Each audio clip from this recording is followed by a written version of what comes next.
Oh my gosh, are you kidding me? Are you... It was the stupid audio sources again. Oh my gosh, or sorry, the audio tracks. Hello, Whooper King. Welcome. This is a wonderful start.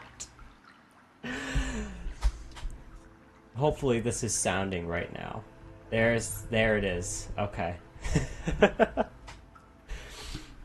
3 days into school and I've already lost my mind. Okay, yeah, sorry, this is an issue I've been having for a while. I keep forgetting when I switch to a stream, I have to completely change it because it's different from my recording settings. Okay, so right now I'm on Pantheon 3, but my problem is I keep getting... Well, no, so I've gotten to Sly once. I've gotten to the final boss a single time. So I'm going to practice because I don't want to lose another run to him. That would just really be sad. Dang. Okay. Okay, the video's all good. So yeah. For the people who are on Scratch regularly, which is most of my YouTube audience, only played like 50 minutes of Hollow Knight before. It's good. It's not for everyone. I would say getting to actually learn how to be good at it has been very fun. But yeah. So for viewers who haven't been on Scratch, there is actually a reason I've just kind of disappeared for like a month now. And that's because of a certain video that I've kind of talked about, but I also I haven't. So, oh my gosh, no. He's so fast! Bruh.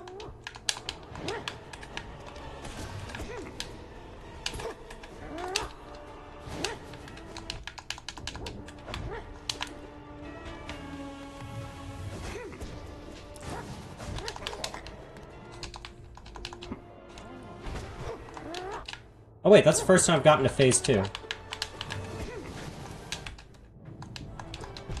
Okay, yep. That would about as expected.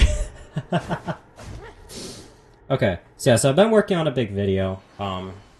It's taken up a lot of my time and storage. I'm currently working on the script for it, because it is a commentary-centered video. It's a mix of commentary and gameplay. So, editing has not begun, which, that's going to be a whole nother nightmare, because it's going to be big. This is... So I think my longest video on record, I've had streams that go up to 5 hours. My longest video, like properly edited, was the Mario Wonder finale at 50 minutes? 50 or 40 minutes. This video's about on schedule to be an hour and a half long minimum at this point.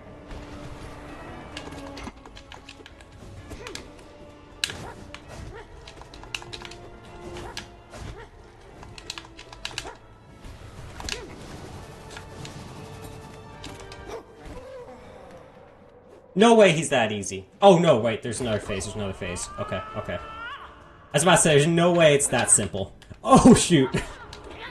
Oh, no! Oh! Oh, my gosh. Okay. Right, the video. Okay.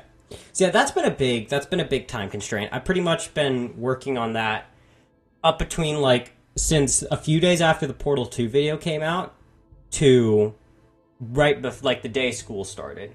And then I haven't worked on it since school started, which, okay, so something about my school. This isn't necessarily about this year, but this is in every year. This is a thing with my school.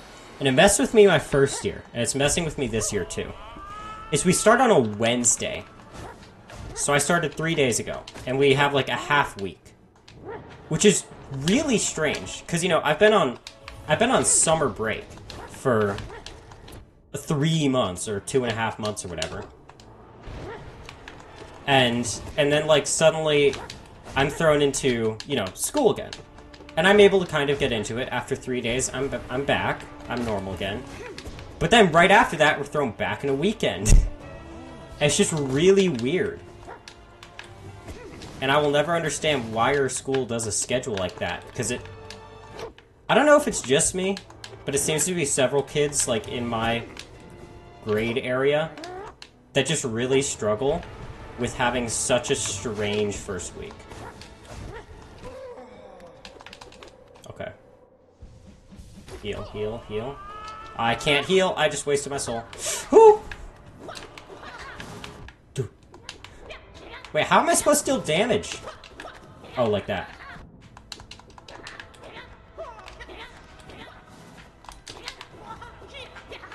Okay, so maybe I should actually save soul for this section.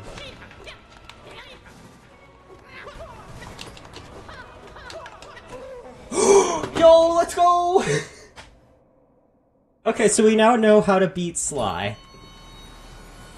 That's nice to have. Now I just need to get good at Sly. That's really hard, dude. Compared to the 3 nail sages. Because, like, Oro and Mato, easy. Shio, it took me like 2 tries. But Sly is actually like a really nice challenge. Also, okay, just make sure nothing's glitched. Yeah, it's a really weird first week of school. It just... it will never make sense to me. Yeah, so my kind of schedule as of late has been, like, half of the time be lazy, or half of the time absolutely grind YouTube work. Like, I've spent just 4 hours sitting there scripting. And so far, I think I've gotten, like, 8 pages done.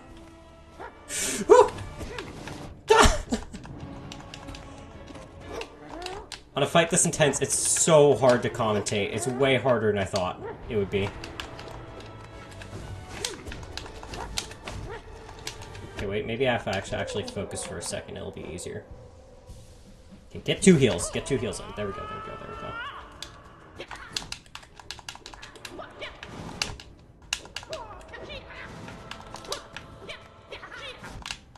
Dude.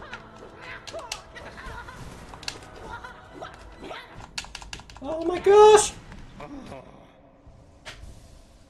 I need to figure out how to do that with less damage. Because there's no way I'm passing Hornet Sentinel with enough health to tank that. Like, I could do Sly probably full health, but I can't do it. I could not do it right now on the health I would have after the previous fights.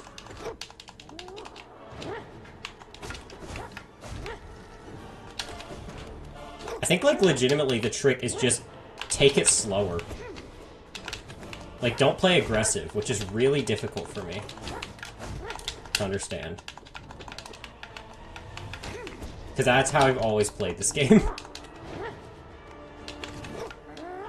And that's probably why I'll never be able to get the more difficult endings.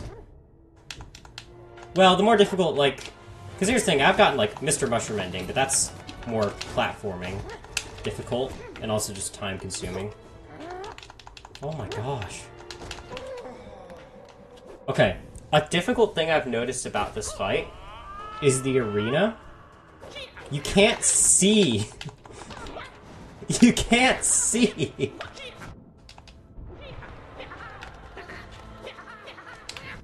Oh my gosh! 1 health again! How do I so consistently do it on 1 health? That's insane! There's gotta be a better way to approach the fight. Let me, like, rethink my charm build. Because the way I like do it might not just might not work for Sly. Sprint Master's probably good. I think I need speed. I mean, Mark of Pride, like, range, I think helps too. Nail damage, quick slash. Like, this is a very nail-centered build. I would think that would work for Sly. But maybe it doesn't. I'll just keep practicing. So yeah, about my school. Okay, so a lot has changed from this year to last year. So basically my first year of going to school, I was homeschooled up until last school year, in which I started going to a private school. And it was like pretty good. There were some like difficult teachers and stuff, but like generally it wasn't terrible. And so this is my second year, right? Like 10th grade. And pretty much all summer, like, I had been in communication with a couple kids from last year that were in my grade. And we were all like, we are so cooked this year. Like, after, like, meeting some of the new kids that were coming and stuff, we were just dreading this upcoming year. And also, one of our best teachers quit, which was a pretty big pain. Is he dealing double damage? Hold up, wait, is Sly dealing double damage?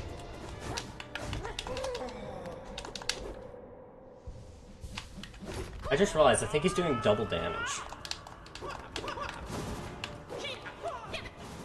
Maybe that's why my health is going bye-bye so fast. Oh my gosh.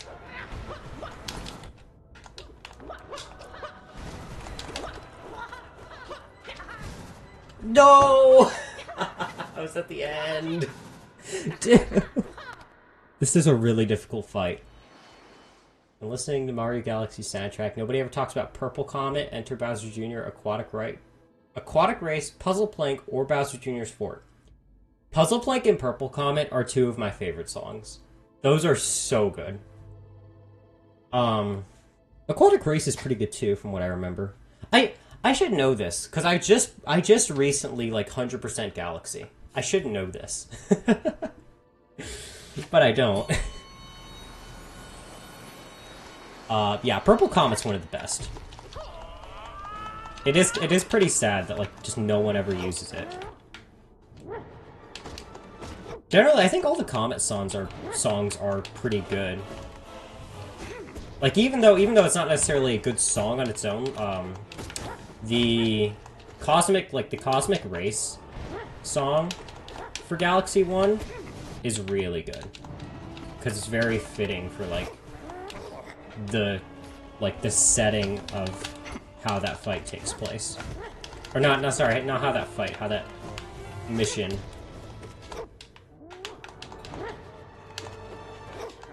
I'm starting to understand how hard it is to split my brain in two spots of thought. Get one heal, get one heal.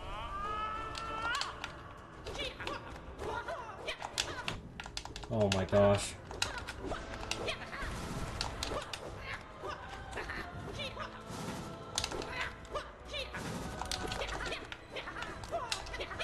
Oh! 2 health! 2 health, that's better! We're getting better! It's better than Gusty Garden? I would say for me, they're both on the same level. They're both really good. Actually, I've been modding my Wii U, because, you know, first few days of school, we've had absolutely no homework, so I'm like, well, I can't really do anything big, so I'll just do some Wii U modding. And I got a Gusty Garden as a background song for the menu. Pretty awesome. The Wii U needed themes. Honestly, like, Wii U would have been so much better with, like, a built-in theme system. And the weirdest thing is the fact that, like, they had it on 3DS. Like, they clearly had the tech to make it work perfectly fine. They just didn't. It's like they put in all these really good, interesting features onto the 3DS. And then they just made the Wii U, like, incredibly bland. Like, I'm not saying I hate the Wii U. I actually love the Wii U a lot. But, like, without mods, it's just kind of boring.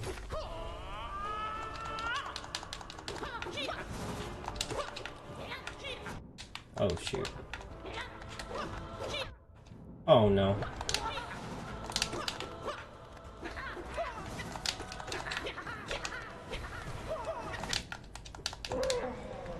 Four health! That's way better! We are improving. I finally found the motivation to play Sparks of Hope, so now I can actually watch your playthrough. Nice. Sparks of Hope is so underrated. Like, I don't play it as much anymore, because I've already put a ton of time into it. But Sparks of Hope, generally the Mario & Rabbids series, is just so good. I feel like the Wii U is a worse Switch without mods. Yeah, especially, I would say, like, a big part of the contributing factor is the fact, like, every Wii U game is on the Switch. Like, every good game, besides, like, Mario Maker 1, just got ported. So if you own a Switch, there isn't much purpose to a Wii U unless you mod it. But if you do mod it, then there's a ton of options.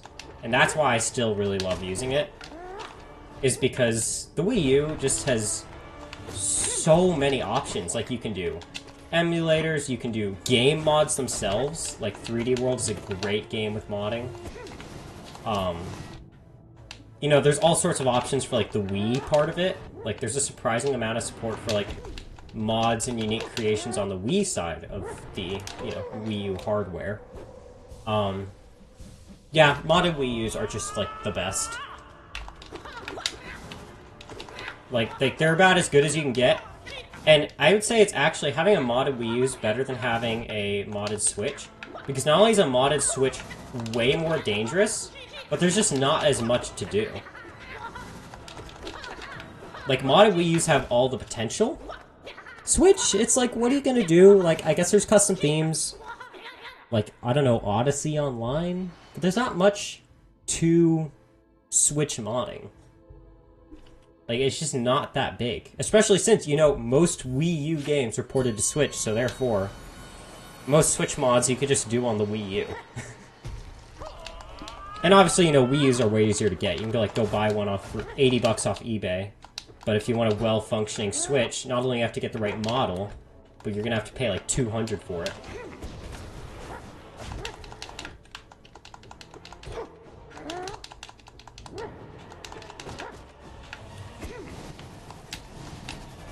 Okay, get the pogo.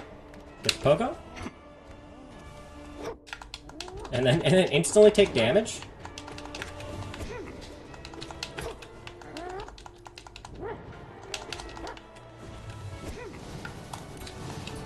Get the pogo.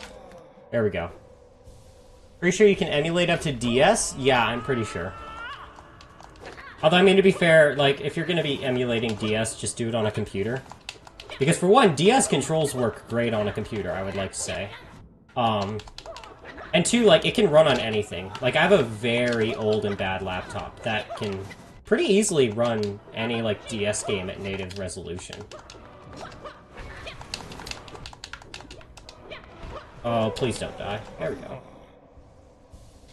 Okay, I think I'm ready to actually try the Pantheon. I think that's enough Sly practice. You prefer Wii U over Switch? I would say that's fair in some regards. I love both equally. I use my 3DS, my Wii U, my Switch, and my Wii all pretty equally.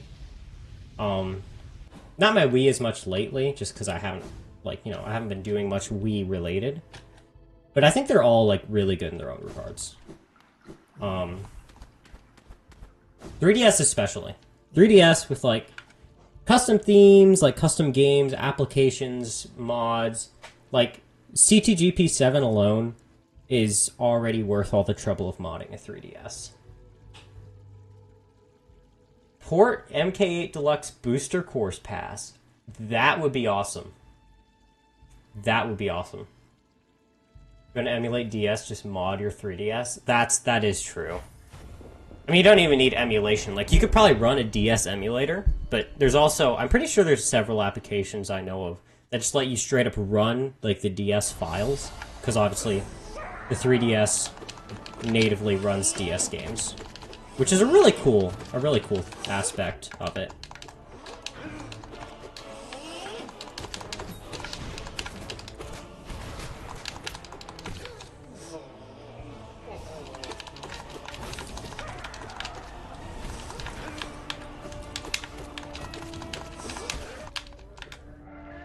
Okay, there we go. Not terrible.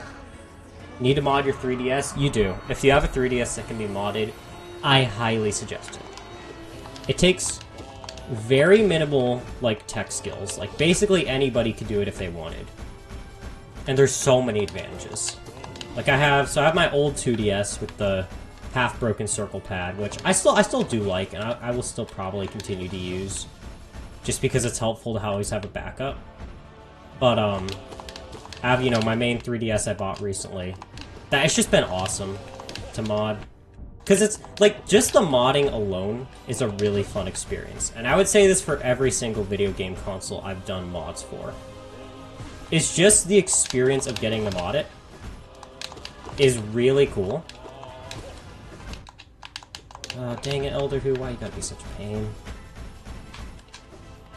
This fight sometimes decides to be nice, and sometimes it isn't. Version of the eShop for modded 3DS games that lets you download DS games? Oh, that's nice. I'll probably end up looking for that sometime. And of course, one of the greatest things I would say is, and it is, I would say, okay, this is the one big problem I have with modded Wii U's. And this is the only reason I don't use my modded Wii U that much, actually. Or as much as I could. Is the storage limitations. Because with everything else, you can just kind of store everything on your SD card and you're all good. That's what I do with my 3DS. I have like 128 gigabyte SD card. I can store like every game ever on it. But with the Wii U, you're limited to either the in-console storage, which is pretty poor. I think mine's like the 8 gigabyte version. Or you have to use an external USB drive. And the problem with external USB drives is they're just not as easy to get, and they're not as easy to use as an SD card.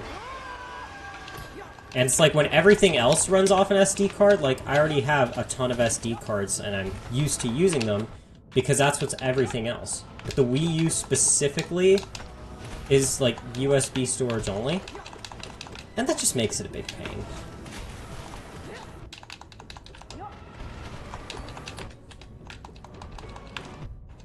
No, don't mess me up.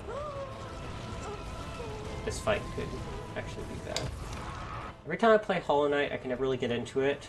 I wish I could, but it's a complex and the map kind of stinks for navigation. I mean, it really just comes down to learning. And I would say, like, I liked the aspect of, and I know some people don't, and that's fine. I like the aspect of actually having, like, find your map. I think that made exploration a little more, like, fleshed out. Instead, you just kind of get it, and then you go finish the game, rather than explore and learn for yourself.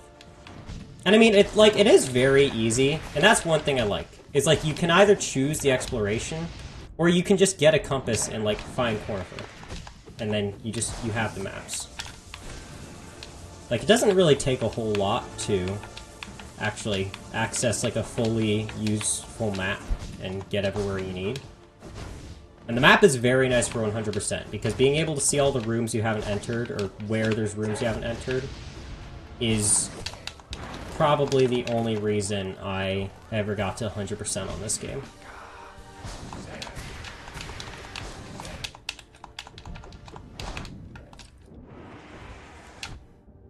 Dang it, I'm damage tanking on Grim, that's not good.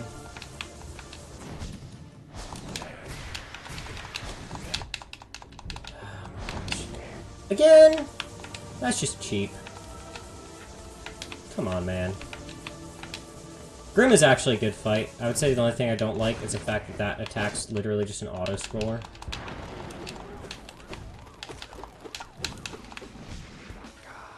Besides that, it's a really fun fight. There we go. Normally Metroidvanias, they invisibly point you in the right direction, but it's too complex and then... Oh wait, sorry. Wait, I messed up there. They never make it obvious where you need to go, but you still internally know where to go. Yeah, I think that's fair. I think that is where a lot of, like, Hollow Knight's difference comes in. Is because it is less like a direct mission, and it's kind of just go out and do your own thing. If you happen to beat the game, there you go. Now you get to go find the other 7 endings. Or however many there are, I have no idea. Okay. Would you make Luigi Galaxy on Unity? That could work.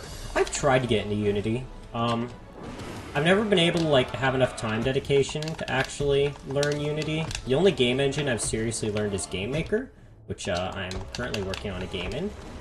I don't know if I actually want to talk about that. I've had a game idea in the works for a while now that I'm pretty confident in, actually. Like, compared to some of the other stuff I've done, I feel like this actually could be a thing. And I've been working on an engine in Game Maker for a while to make it work, but I don't like want to say much about it, mostly just because if it doesn't happen, then it doesn't happen. It's okay. Like, there isn't really anything, like, there isn't, like, anything really lost. Oh, great, not so. No. This fight's actually, like, pretty difficult.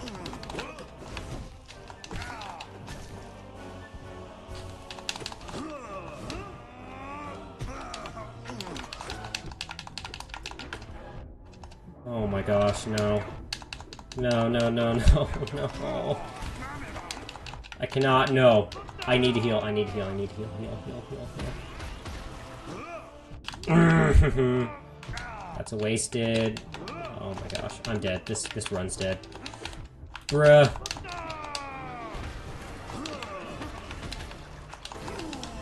No!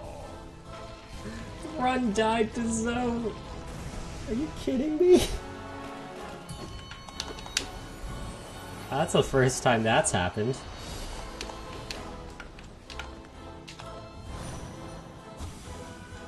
Okay, there we go. Oh wait, that's a strat I can do is Dream Nail. Oh, this fight is such a pain. I hate this fight. I trained for so long and I still can't get it because it's so RNG dependent. It is so RNG heavy.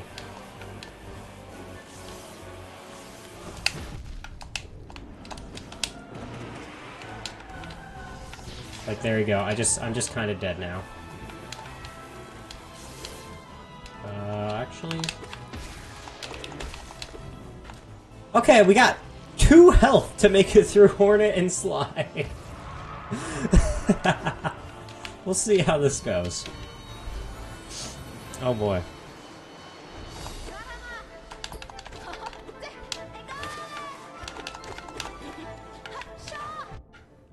Yep, I'm dead.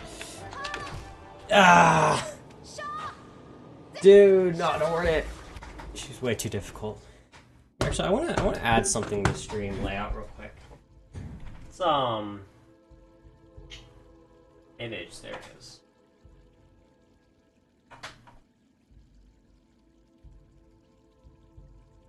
Sorry, I need to move my microphone because I'm at my computer now. One of the major problems I found working on Little Cube's Quest 3 was character design, since their shapes became impossible to make interesting characters. Yeah, it is. It's very difficult. I actually have a similar problem with music. I've always wanted to make music. I love the idea of music. I've loved studying music before. But, like, I can just never come up with, like, my own unique tune. I just can't. And I've tried for so long, and I'm just like, well, I guess I can make remixes, but I've never actually been able to have the time dedication to do that. And, it was only recently that I actually, like, got something in my head that I'm like, yeah, this could work. This could make a good song. And I've had that stored. I've kept that for the day I need to make an original, like, song. I know, I already have it. Where is this file? There it is, there it is. Okay. We're gonna just place that there. Okay, there's some visual stimulation for you guys. Sorry, no Subway Surfers, this is all you get.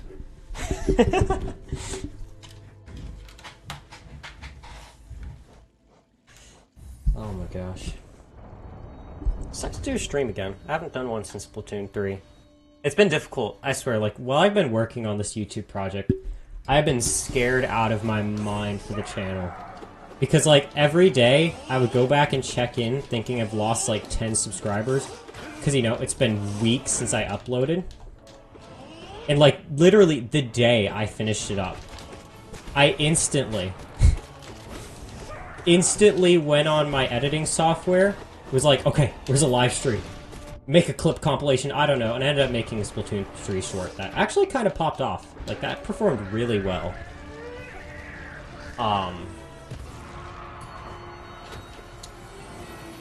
But, yeah, because, like, Not making something for an extended period of time is really scary when your YouTube channel's like just starting to kind of pick up traction. It's like you finally kind of got a chance, you don't want to lose it.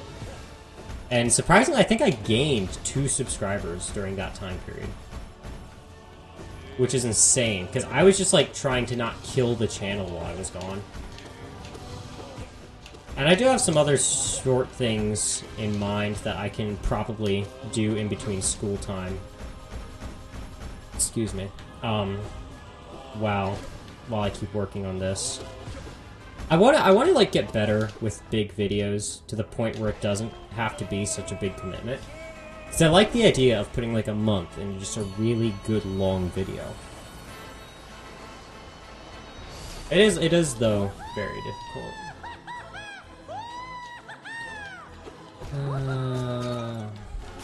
Here's the big funny man. The collector's so annoying, like on early game. Once you get a fully upgraded nail, it's just a free fight. Because like none of these enemies are gonna last. They're just all gonna instantly die. So there's just no real difficulty to it.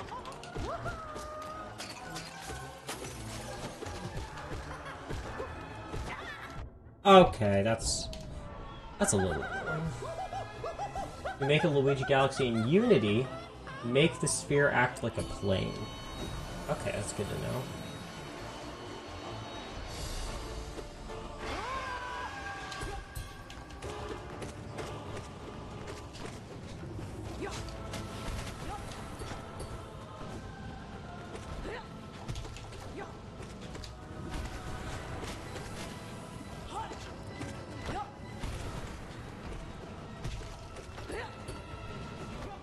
This isn't like a difficult fight, but you do have to focus. Because then stuff like that happens otherwise, and... I want to get in YouTube, but I'm scared of ridicule from strangers online, though I guess like any online space, you gotta take that risk that some people just don't like you.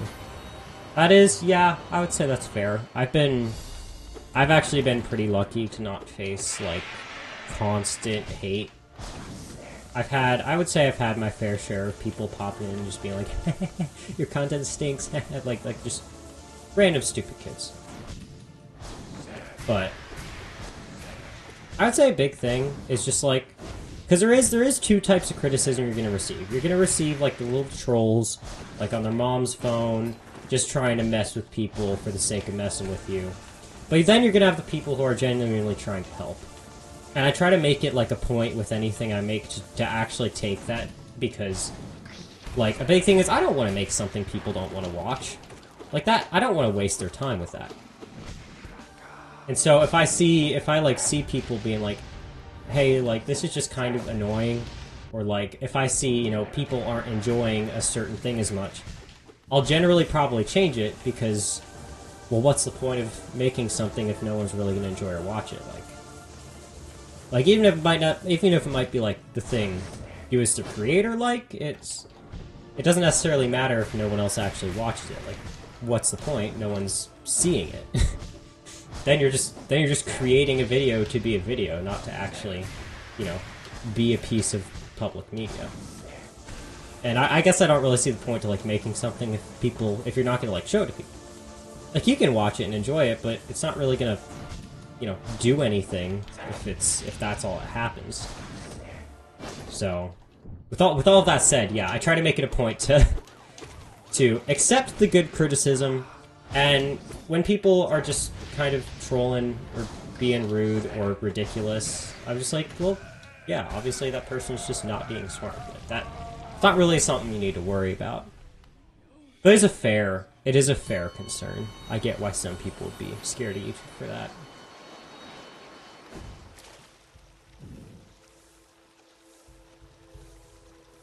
You'll get more praises than hate. And yeah, that's true. Most of the time, like, unless obviously you're someone like very controversial, like unless you're gonna go like start running for president, generally, like, the internet has, I would say, gotten worse with stuff like that, but overall, if you don't like, you know, say stuff like, I don't know how to put this in a way. I'll say I'll put it in a way that probably hopefully won't get me demonetized. Like, if you don't say stuff like, oh, making people not alive is a good thing. Like, if you don't say stuff like that, generally you're probably not going to get much hate. It's like, I think I'm kind of in a position where there is there's a good few people that seem to regularly enjoy my content, and I appreciate that a lot. But it's just kind of a period where not a lot of people really enjoy it necessarily, but I don't get hate. I just kind of exist. And I mean, I'm fine with that. Like, I have no issue. But, oh, dang it. No, I almost did hit Liscalion. No. It's so close. Yeah, generally you're a lot more likely to get people... I don't want to say it's like an insulting way, but people are probably going to ignore you more often than, like, spend time giving criticism. Whether they're too lazy to give proper criticism or they're too lazy to, like, be a troll on the internet. Like, if someone doesn't enjoy your content, most often they're just gonna leave it. Which I think is fair. I think that's fine. It's like, if I didn't necessarily, like, laugh my head off at a video, I'm not gonna bother to dislike it. Like, I don't think it's bad, I just didn't really enjoy it. I think that's a kind of approach that most people take. Because, like, what's the point otherwise? I'm gonna die to Zote. Are you kidding me? Oh my gosh, no! You get hate if you make the wrong move, but hot takes are not bad. Oh yeah, like, and there's a difference between joking. Like, if you say pineapple and pizza is good, you're probably, like, you're gonna get a lot of joke comments, but there's only gonna be, like, that one dude who genuinely hates you for it. But, like I said, it's when you start getting some stuff that, like, yeah, like, that's pretty morally wrong. Like, that generally you shouldn't be saying that. That's the time where you're really only going to be getting legitimate, like, good reasoning behind hate. Anyone else feeling really sleepy today? I was feeling sleepy earlier. I think I've woken up a bit now that I've been, playing Hollow Knight for an hour, but or 45 minutes. I swear, the only reason I've been awake in my classes is, well, for two reasons. These last few days, one of them is for some reason it's been very cold where I am, like especially inside the buildings for some reason. I don't know if that's just, like, they love the AC, or if it's genuinely a cold time, which would be kind of ridiculous. It's August, but... Oh, shoot. Don't take damage, don't take damage. Let's go! Mario, oh yeah, Mario's very sleepy. Yeah, the only reason I've been able to stay awake in my classes is between the fact that it's been very cold and the fact that everyone has been so incredibly noisy. Dude, I swear. It's so difficult because, like, sometimes there's just some kids trying to, like, genuinely, like, have some fun, or they're asking questions. Then there's the other time where, you got that, like, group of 5 people sitting on one half of the room that just won't shut up. And, like, the teacher will ask, like, hey, cut that out. Like, be quiet. We're in school. And they just don't care. And it's so annoying, because then you're trying to, like, sit there doing homework. Like, I'll just be sitting in study hall trying to get stuff done so I can go home and rest. And these people, like, won't shut up. It's just really annoying. But, to be fair, they have kept me awake, so I guess it's one thing to, thank those people for.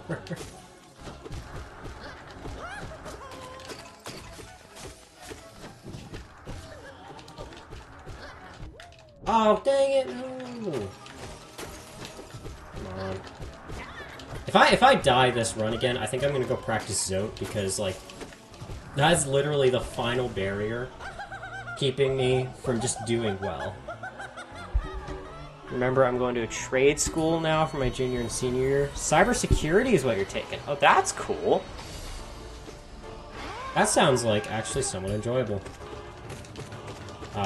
Yeah, I'm just going to normal, well, I'm not going to public school, I'm going to private school, but generally, like, just typical classes. We don't really get to, like, choose anything. We just kind of do whatever. Dude, I swear, our supply list. Okay. So they, like, send out a supply list to all the kids. It's like, this is what you're gonna need for these classes. And there was wrong on so many levels. Like, they gave us a list of stuff for a chemistry class. We weren't taking chemistry. We were taking physics. Yeah, no, we are taking physics. So everyone's got chemistry equipment, and we're not taking chemistry. And then it says, here's your supplies for art class. We're not taking art class. It's like, I think it's like the schedule for a completely different year or like class. And everyone got it, and everyone got wrong supplies. Because, you know, they got whatever was for the classes there, not for our actual classes.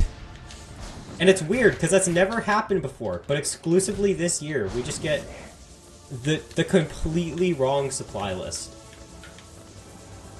I think I was the only kid who, like, didn't end up actually just, like, getting anything. Like, I just straight up didn't get, like, any supplies besides binders and paper. Although I did, I'm still salty. Okay. I spent 2 hours trying to get someone to help me find the label maker in my house. Because I needed to relabel my binders. Because, like, well, this isn't the right name of the class. I don't want to, like, confuse my binders. So I spent, like, 2 hours trying to, like, figure out where it is and asking people, and I don't know where it is. And once I finally get it all done, like an hour after I get it all done, I'm like sitting in bed. And my mom walks in, she's like, oh yeah, so by the way, you're actually not taking art class. You're taking this other one. And I'm like, bro. Because I just put so much effort into putting the correct label. And now that's just going to be wrong for all year. Because I am not changing it again. Download a game today in our lab. We messed with remote access. My friend started playing the game and downloaded on my computer through his. It's like game streaming and it was hilarious. I think I've heard of game streaming. I don't know exactly how it works, but I know it's like a thing people do. Hello, Whooper King. Welcome back. Yesterday? Yeah.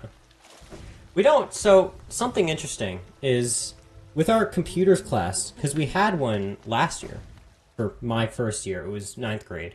But for everyone through middle and high school in my school, they had a computers class. And now, apparently, it wasn't a computers class, it was like strictly typing. There wasn't anything else involved. But,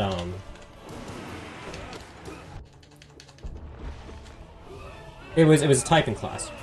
And so, we're like, well, sweet, it's just a free class. Because we're all, like, good with typing. There's, like, one kid who struggles a bit, but besides that, everyone like, did fine. Like, obviously no one failed, because it's just typing. You just have to be good enough, fast enough typing, and you pass. So it's just kind of a free hour. We're like, well, let's go. That's nice. And then we come back this year, they're like, so yeah, only 6th grade gets typing class from now on. We're like, bro, why? And they're like, oh, well, we just needed to make sure every kid knew how to type. Because some essays are required to be typed at our school. So we just, like, lost the most free class ever. And that was really sad.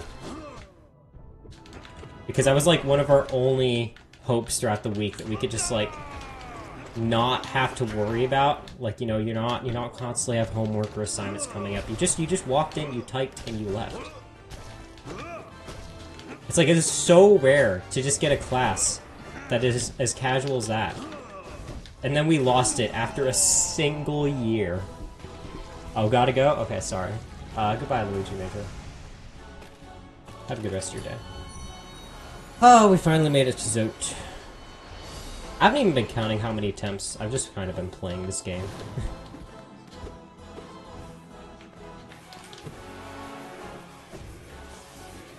Another thing that's very strange about this year, I just feel like talking about school. It's only been like a few days, but it's like the only interesting thing I have to mention, really, because that's all I've been doing, of course, is our schedule is weirdly inconsistent. Like, so last year, it was pretty normal. Like our classes weren't necessarily in a regular order, but everything was generally consistent. And this year, it's just all over the place. It's like we got like 1 hour of Spanish on Tuesday, and then like another 2 hours some other day. It's so weird. Shoot! Woo! School days only last 6 hours, and you only have 2 academic classes. Wow. Yeah, we have 7 hours because, you know, obviously our lunch period. And then it's like an hour per class. So it's 6 classes. I should probably actually be paying attention to Hornet real quick because this is a really difficult fight. Ah! Oh my gosh, don't. No. No, no, no, no, no. No, no, no, no, no, no. No, no! Why didn't I heal?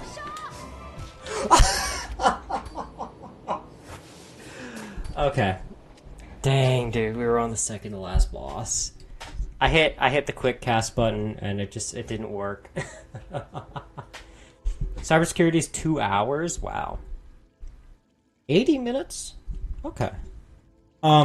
We have like a few 2-hour classes. It's very weird. We have like 2 hours of Spanish on a Friday, 1 hour of Spanish on a Tuesday. We got, I don't know, 2 hours of some other class like on another day, and then 1 hour on one day. It's everywhere. Then we got like choir on Friday, which is I think it would make more sense to do on a Monday. Cause like you've been talking, you've been doing stuff like all week. You're probably not going to sing very well on a Friday compared to like the middle or beginning of the week. You're also going to be tired. Happy my classes start at 8 instead of 7:30 like other schools. I think the way our school works is so like you can show up as early as 8, but they don't allow the doors to be opened any earlier. The classes start at 8:30. Or the first class starts at 8:30. And then we are dismissed at 3:30.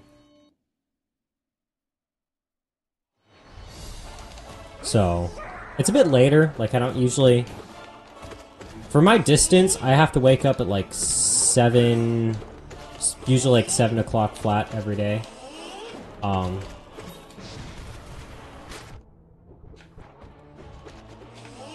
Okay, hold on. I gotta focus. So Hive Knight's a difficult fight. Okay.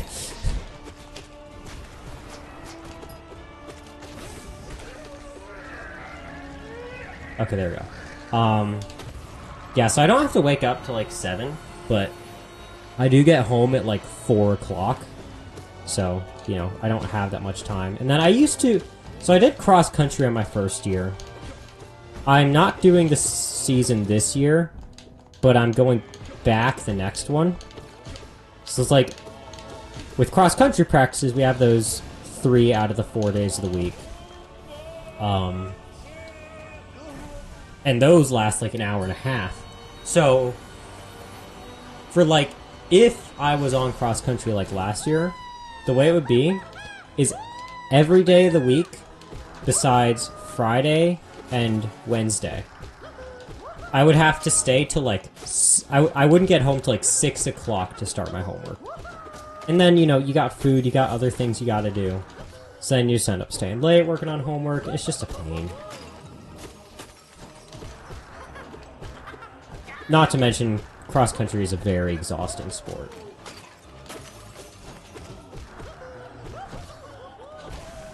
Hey, we finally did Damageless Collector. Let's go. Easy win. 7:15 to 2:15. That's pretty good. I don't know if I would prefer going earlier or later. I think I'm just personally fine with the schedule I already have.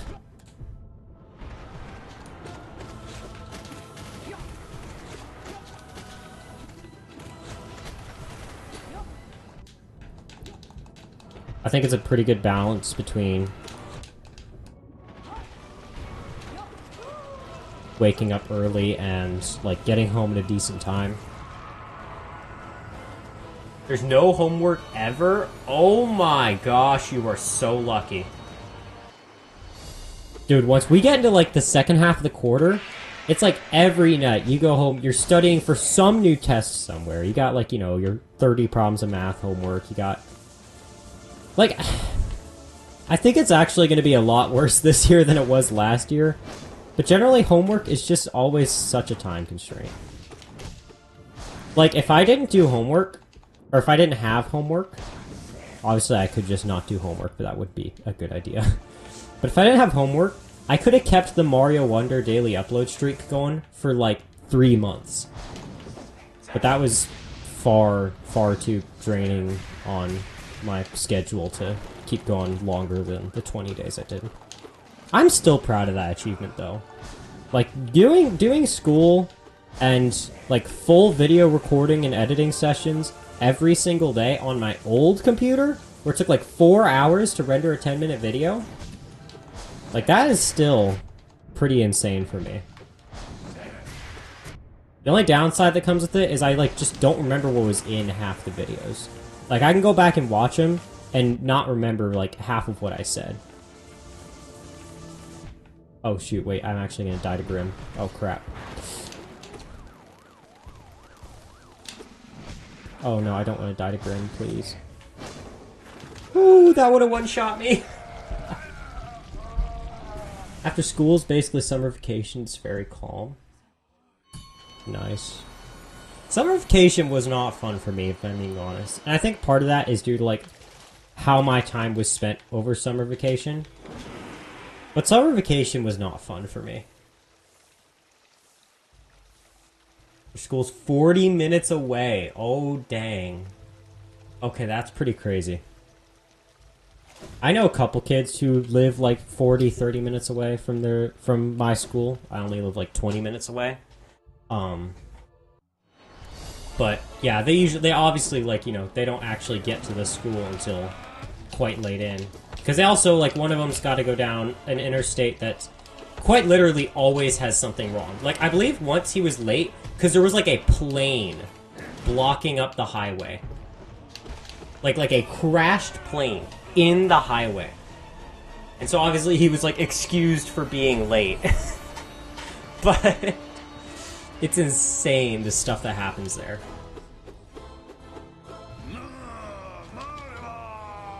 I think that also ended up blocking off like half our teachers from getting there on time.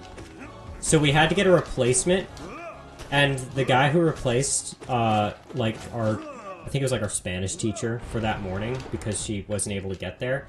He just, like, sat and talked to us. Or he gave us an option. He was like, okay, so we can just do normal Spanish work. Or, if enough of you vote for it, we can do, like, debate practice or something.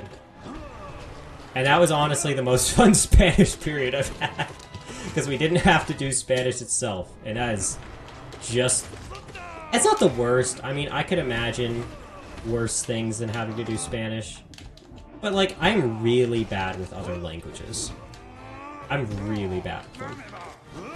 It's like, I don't know what the heck a verb conjugation is. I barely know English. Okay, we got Zote down, but we only got 4 hearts. Or 4 masks. Never mind, we got 5. Plus one 20 minutes away, but I go to it because it has band. It's cool. We have, like, no clubs in our school. We have, like... I think there's, like, a yearbook club that they just make the yearbooks. There's a golf team with a total of 2 kids and a coach. And then there's, like, our only active sport, which is cross-country. And there's, like, there's a good amount of kids now, because I think a couple ones just joined. We have, like, no sports or clubs. Yo, we got the 1 cycle? Okay, that's kind of insane. Your school has clubs, but I don't do clubs. That's fair. Sleep schedule's never stable. It takes you way too long to fall asleep. That is so relatable. Like, I don't know if it's just me, like, not doing well over summer, but, like, the first day of school ended, I was like, okay, I'll go to bed at, like, 10 o'clock, my normal time. Like, just... that seems fair. And I ended up sitting in bed for like an hour, and I couldn't fall asleep until like 12. Or, sorry, 11. But... Okay, come on, just don't... Yo, let's go! We got Hornet down! I think that's the second time I've ever beaten Hornet inside the Pantheon. Okay. So now can we actually beat Sly? Oh, please, that'd be so nice. If I could beat Sly. Please. I'm actually gonna try to focus up for this fight.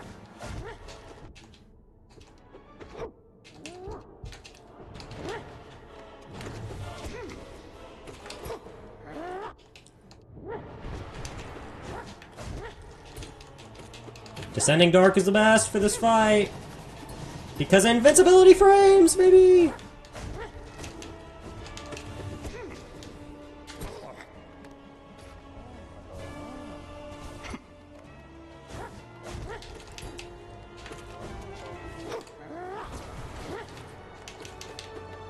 Come on.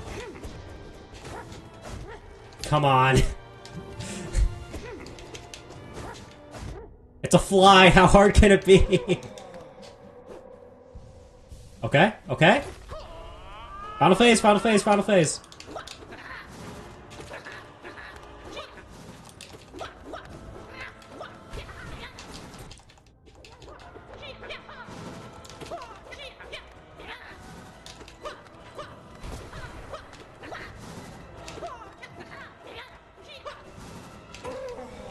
Let's go! Pantheon 3 down. You went to sleep at 1 something a.m.? That's insane. Wake up early on weekends? That's probably good. I keep a relatively regular sleep schedule. It's just, like, never a good one. Which is kind of a problem. Oh, wait, I unlocked a new mode. Okay. Cool. I didn't know this existed. Okay. So now let's see, do I have what it takes to beat Pantheon 4? Because I believe I'm missing a couple dream bosses. And this is something I've been slightly... No? Wait, do I? I've already beaten them all? No, that can't be a 110 completion. Actually, though? That's insane. Don't set on your phone or close to your TV before you go to sleep. It messes your sleep up. That's good advice. Okay, I didn't actually know I had this one unlocked. But one other thing I want to do, because I'm going for 112% completion, obviously. I want to finish off the Collector's Journal. So, what ones am I missing? Wait, what? Seal? I don't know what the heck that is. And a couple of these might actually be, like, stuck behind the... Oh, right, because I'm missing one of the Grim enemies, aren't I? Okay, hold up. What am I missing here?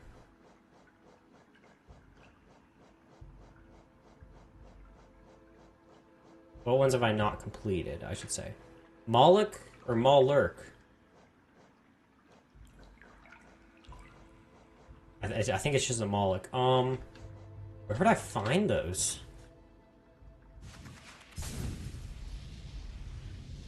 I forget where Molochs are located. Okay, so here's an interesting opinion that maybe I can get some help with. What would you guys think about me speedrunning Hollow Knight? Because I've been considering it for a while, actually. I've been watching a lot of speedrunning on it before, or recently. And I think it looks really cool. Like, the 90%, it's like an hour long. It's about my range, because that's about how long Odyssey is. And like a longer 64 speedrun. And I mean, I would say I'm decent at it. Like, with training, I think it'd be interesting, but I don't know if that'd like make good content because I'm not really a Hollow Knight creator. Who the heck are you?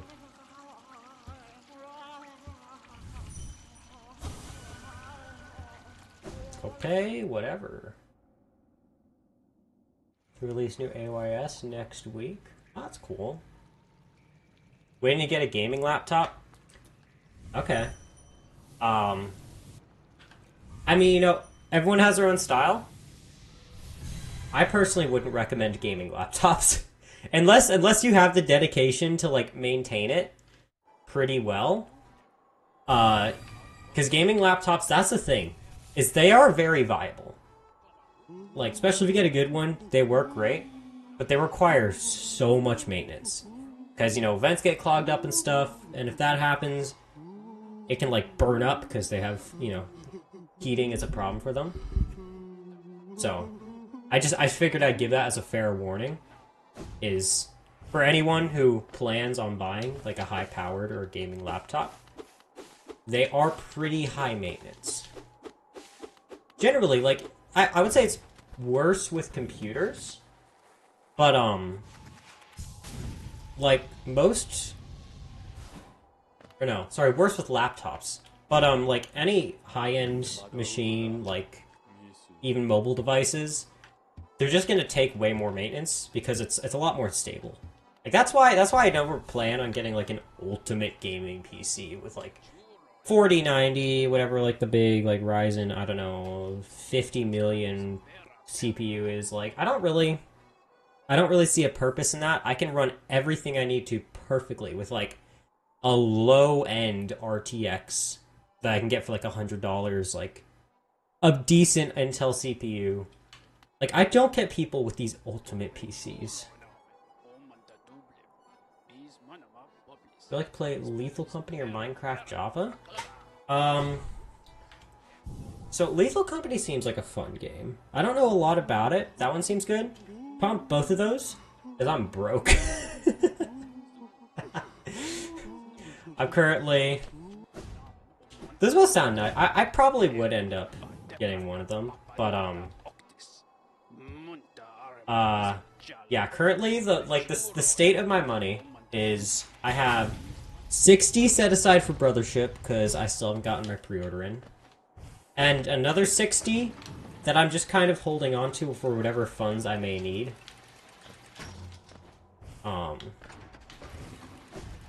Yeah, like, if there's ever a good time for that, that would be fun, though. I think Lethal's dirt cheap during Summer Steam sale has... Or Summer Steam has a huge sale, so you could get it. Okay, that's good to know. I think, actually, that's how I got the Portal games, is... Okay, so I had a friend over during summer, right? And we're talking. And I was like, have you heard of Portal? He's like, oh yeah, it's a great game. You should like, go get it. And so I check it on Switch, and it's like, I think it's like 20 for the both of them, or 25 or something. I'm like, okay. And I checked PC, and Steam had their summer sale going. And it was $1.50 for both games combined. I was like, well, shoot. That sounds pretty good. And so that's how I ended up getting the Portal games. Was like the crazy sale. I still need to. I want to finish my Portal 2 series. Because that was really fun to record, and I do want to finish the game. I've just had so much going on, I haven't had time. N64 stream, that is coming. I didn't want to do that this time because if I play some new games, like I was planning games like Rayman or Donkey Kong for that. But if I play like newer games, I kind of would be able to focus on them. This, like I've said, this stream's mainly just talking, which I like. I'm glad I'm doing. I think it's nice. Okay, hold on. I'm wandering aimlessly. I'm gonna Google where Molochs are. Because I have absolutely no idea.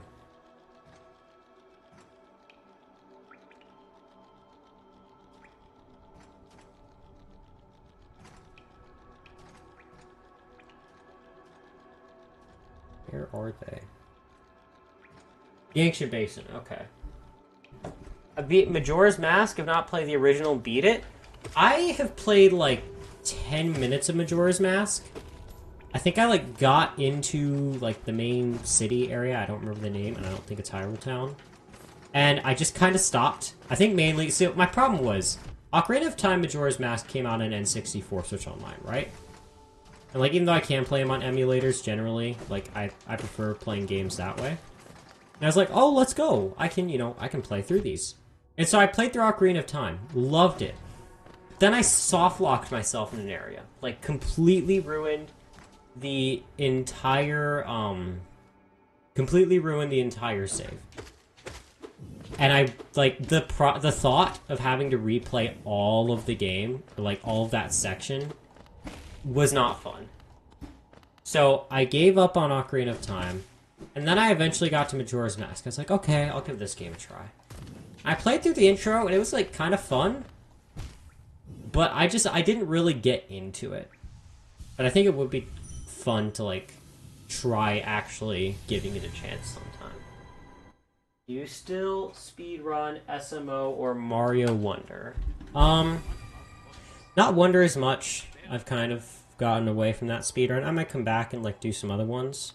But I do still speedrun SMO. Actually, I got my newest PB like I think a month ago, 2 months ago.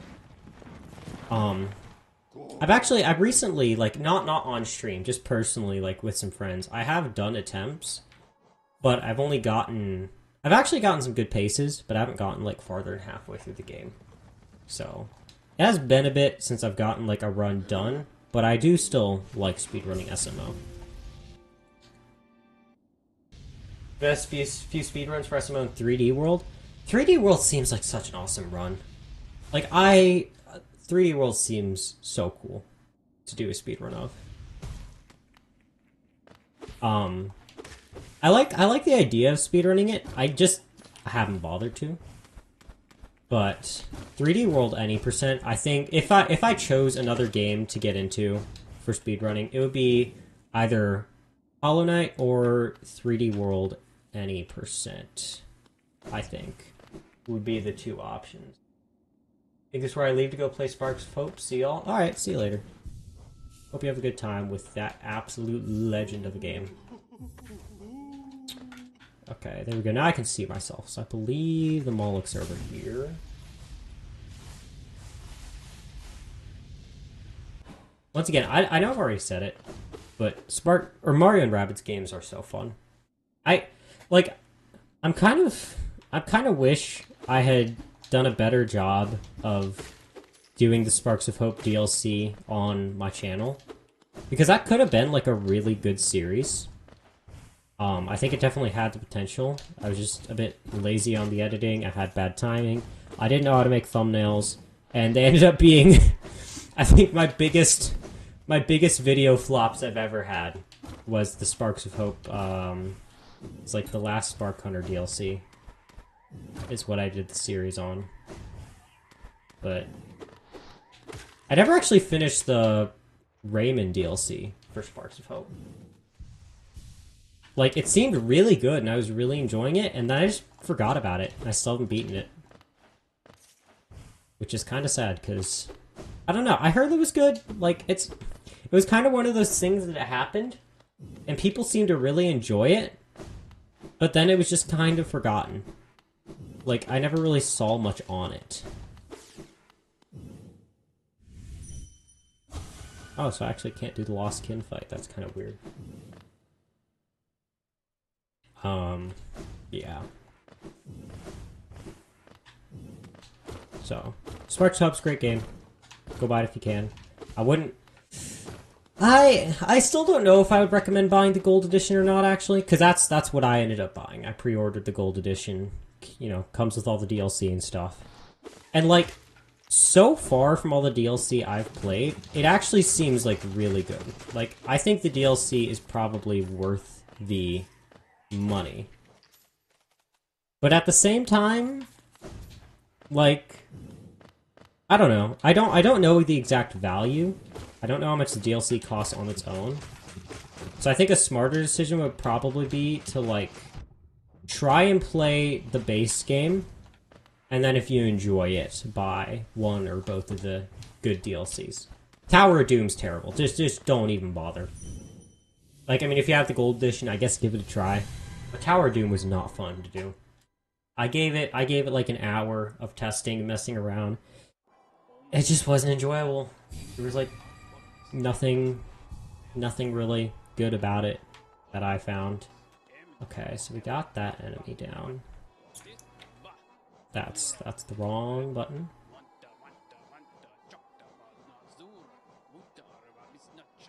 I wonder how much Hollow Knight is on PC, because I know you can mod it on PC, and that opens up a lot of options, like online stuff, like new game modes. I think that would actually make for some really fun content if I did end up doing it. Okay, Duranda and Durandu, those are both in... Let me try to think. I think those are both in Green Path. Where is... Okay, so if I take the Green Path Stag and go down a room, I should be able to find them.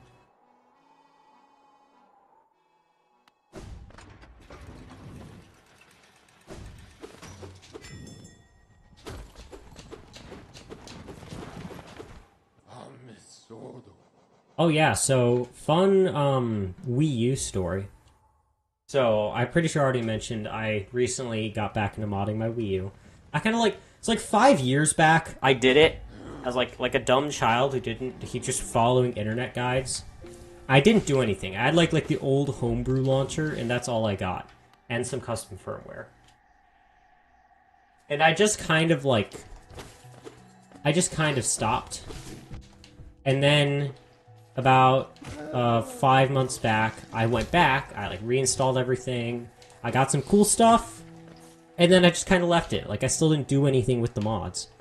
And so, yesterday night, it's like, you know, final day of this week is over for school. I don't have any homework, because I got it all done in my study halls.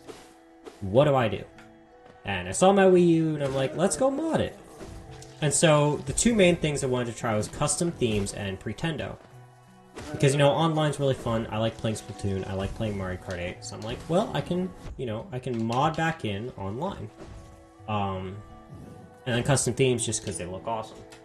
And so I did custom themes first. It was easy. It was fun. By the way, if any of you want to try Wii U or Wii or 3DS modding related things, I would highly recommend a YouTube channel called Funky Scott 47. Like, this man does the absolute best tutorials. He provides files easily. It's awesome. Probably the only reason I was able to competently mod my Wii U. But yeah, so I was like, alright, custom themes were easy. Now let's get Pretendo set up. And I figured, oh, it'll be no issue at all, because I've already done this on my 3DS before. Like, I already have, you know, account set up and all that. It's like, I've done it. It shouldn't be difficult. Except apparently, Pretendo on the Wii U is much more complex. So on 3DS, the way I have it set up is there's an application where I can open it, and I can just switch between my Pretendo and Nintendo Network ID anytime.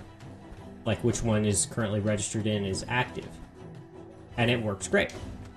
It's like, I never need my Nintendo Network ID, but if I do for some reason, then, well, I have access to it whenever I need to.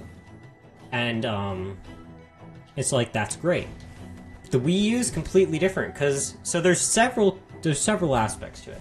The way I got my Wii U was we had some friends back in, Florida, where I came from. And they had bought a Switch, and like an Xbox One, too. Xbox One as well. So they were like, oh, well, we don't really need this anymore at all. Just, you guys can have it for free, because we heard you were trying to get a Wii U. And so that was, like, super awesome. And it, you know, they had, like, we got, like, a couple discs. It was, like, a preloaded with Mario Kart 8. It was a low storage one, but, you know, we didn't actually care. We didn't, like, I didn't know anything about that kind of thing back then. And so I was just kind of happy to have a Wii U. I mean, I still am. I still think it's great that I actually managed to get one for free. But the problem was, we didn't, like, know anything about Nintendo Network IDs or anything. And so when we got it, there was just a user already on the console with one. I was like, oh, well, I guess I'll just use that. And we can, like, you know, everyone can use that for online play and all that. And, like, you know, I bought some, like, virtual console games and stuff. That's where my copy of Galaxy 2 currently sits. And so I was like, it was all good. We just use that. There was also a, like, previously set up parental control system, but, like, we also figured, you know, well, we don't need to worry. Nothing we do on it, like, activates that, so whatever. And so we never actually got the information for the ID or the parental controls or anything from the people who originally owned it. And so, like, 4 years later, 5 years later, I'm trying to mod this Wii U. And so Pretendo is much more complex than on the 3DS, because there's no convenient switching or anything that... No, like, a Nintendo Network ID is stuck to that account and that console and that server unless you have the password. And of course, it's been years. The other people don't know the password anymore. We obviously don't have the password. No one has the password of this Nintendo Network ID. So I can't, like, sign it out. I can't modify. I can't do anything with this Nintendo Network ID. And I need to remove it to use Pretendo. Or, like, make a second account and still keep it active, but then it's still pain because I've just got someone else's Nintendo Network ID signed in. I don't really want that anymore. So I went through, like, 3 or 4 hours of just this whole mess of stuff. I've actually somehow... I actually just guessed the parental controls pin right. I managed to get that deactivated. Right? And I was like, okay, that's huge. Like, now I have a bit more access to parts of the console. But I still can't do anything with the ID. And so, I eventually... The way I set up a separate account, I transferred all save data with a special modded tool. Like, all of that was not that actually bad. And, like, after so much research, so many, like, old GBA temp threads and all this stuff, I finally figured that the only realistic way I was going to possibly get this Nintendo Network ID off, because I'm pretty sure also the email connected to it was no longer in use. It might have not even existed at that point. The only way I was going to get this off was basically to use a tool, another Wii U modding tool, to, like, remove the files of the account. So on the console, it's no longer registered. The only downside is that now it's like permanently stuck on the servers. Like, Wii U servers aren't really a thing and all that, and I just kind of hit a point where I'm like, you know what, it's okay. I don't care. No one's gonna have to do anything with this ID again. Like, it doesn't matter. So I just gave up and used that solution. Got all of my data that was important transferred to the Pretendo account. Deleted the old user, I think, or I might still have it. Honestly, don't know. And so that's the story of how I got Pretendo working on my Wii U in one night. It was very painful though. Like, that was one heck of a time to get Pretendo functioning. The 3DS was so much easier. Like, 3DS modding overall, like, Wii U's has a big boom in popularity lately. Like, the modding scene and Wii U's as a whole has become so much more popular. But it's still a pretty new thing. It's not very fleshed out compared to 3DS. So I do kind of get, the reasoning behind, like... Okay, can we kill the birds? I think I need to kill more of them. I think that's, like, one of the things on my list.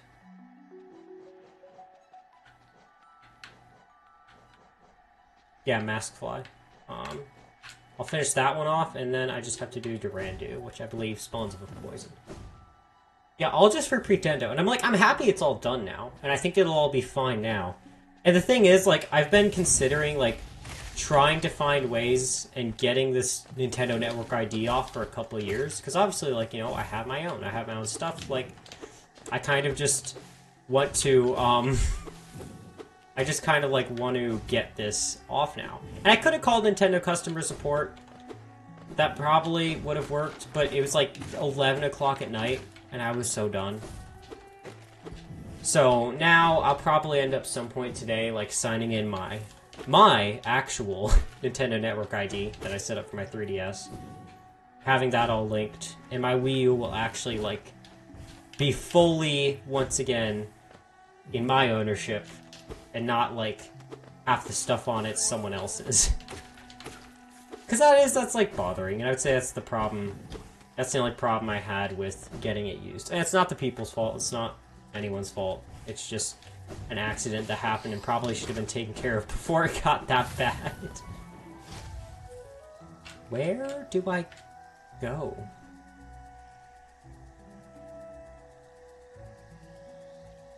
I think this way. I think I need to go back. Oh my gosh. Yeah, that was a long rant, but yeah, I've had a little bit of a not so good history with Wii U Pretendo. But it is all working, and it's fun. I think it's worth to have done now. So, you know, I can just have online functionality over Wii U. And Pretendo keeps getting updates, it'll get even better. And the team behind it's, like, really impressive. Like, it is shocking the amount of work and time has had to been put into this project. Because, I mean, it's online servers. Like, it is so incredibly expansive. And, you know, I'm super thankful because, like, Wii U and 3DS Online is such an experience. And it's really sad that, like, and I do understand Nintendo taking it down because they can't maintain servers forever. Like, it's actually, I actually find it quite fair that the main servers are down. But the fact that servers are back thanks to fan recreations is really, really impressive. Oh, hey, Stashy! Been stay around long since I got a place to go today, but I just want to stop by and say hi. Well, hi to you too. Thanks for bothering to pop in. I was just ranting about my Wii U Pretendo experience while aimlessly exploring the Hollow Knight map, because I have no idea what the heck I'm doing. I think I go down here, though. Please, just... Oh, the enemies aren't here either, are they? Oh, no. Dude, where are these things? Are they even farther down? Oh my gosh.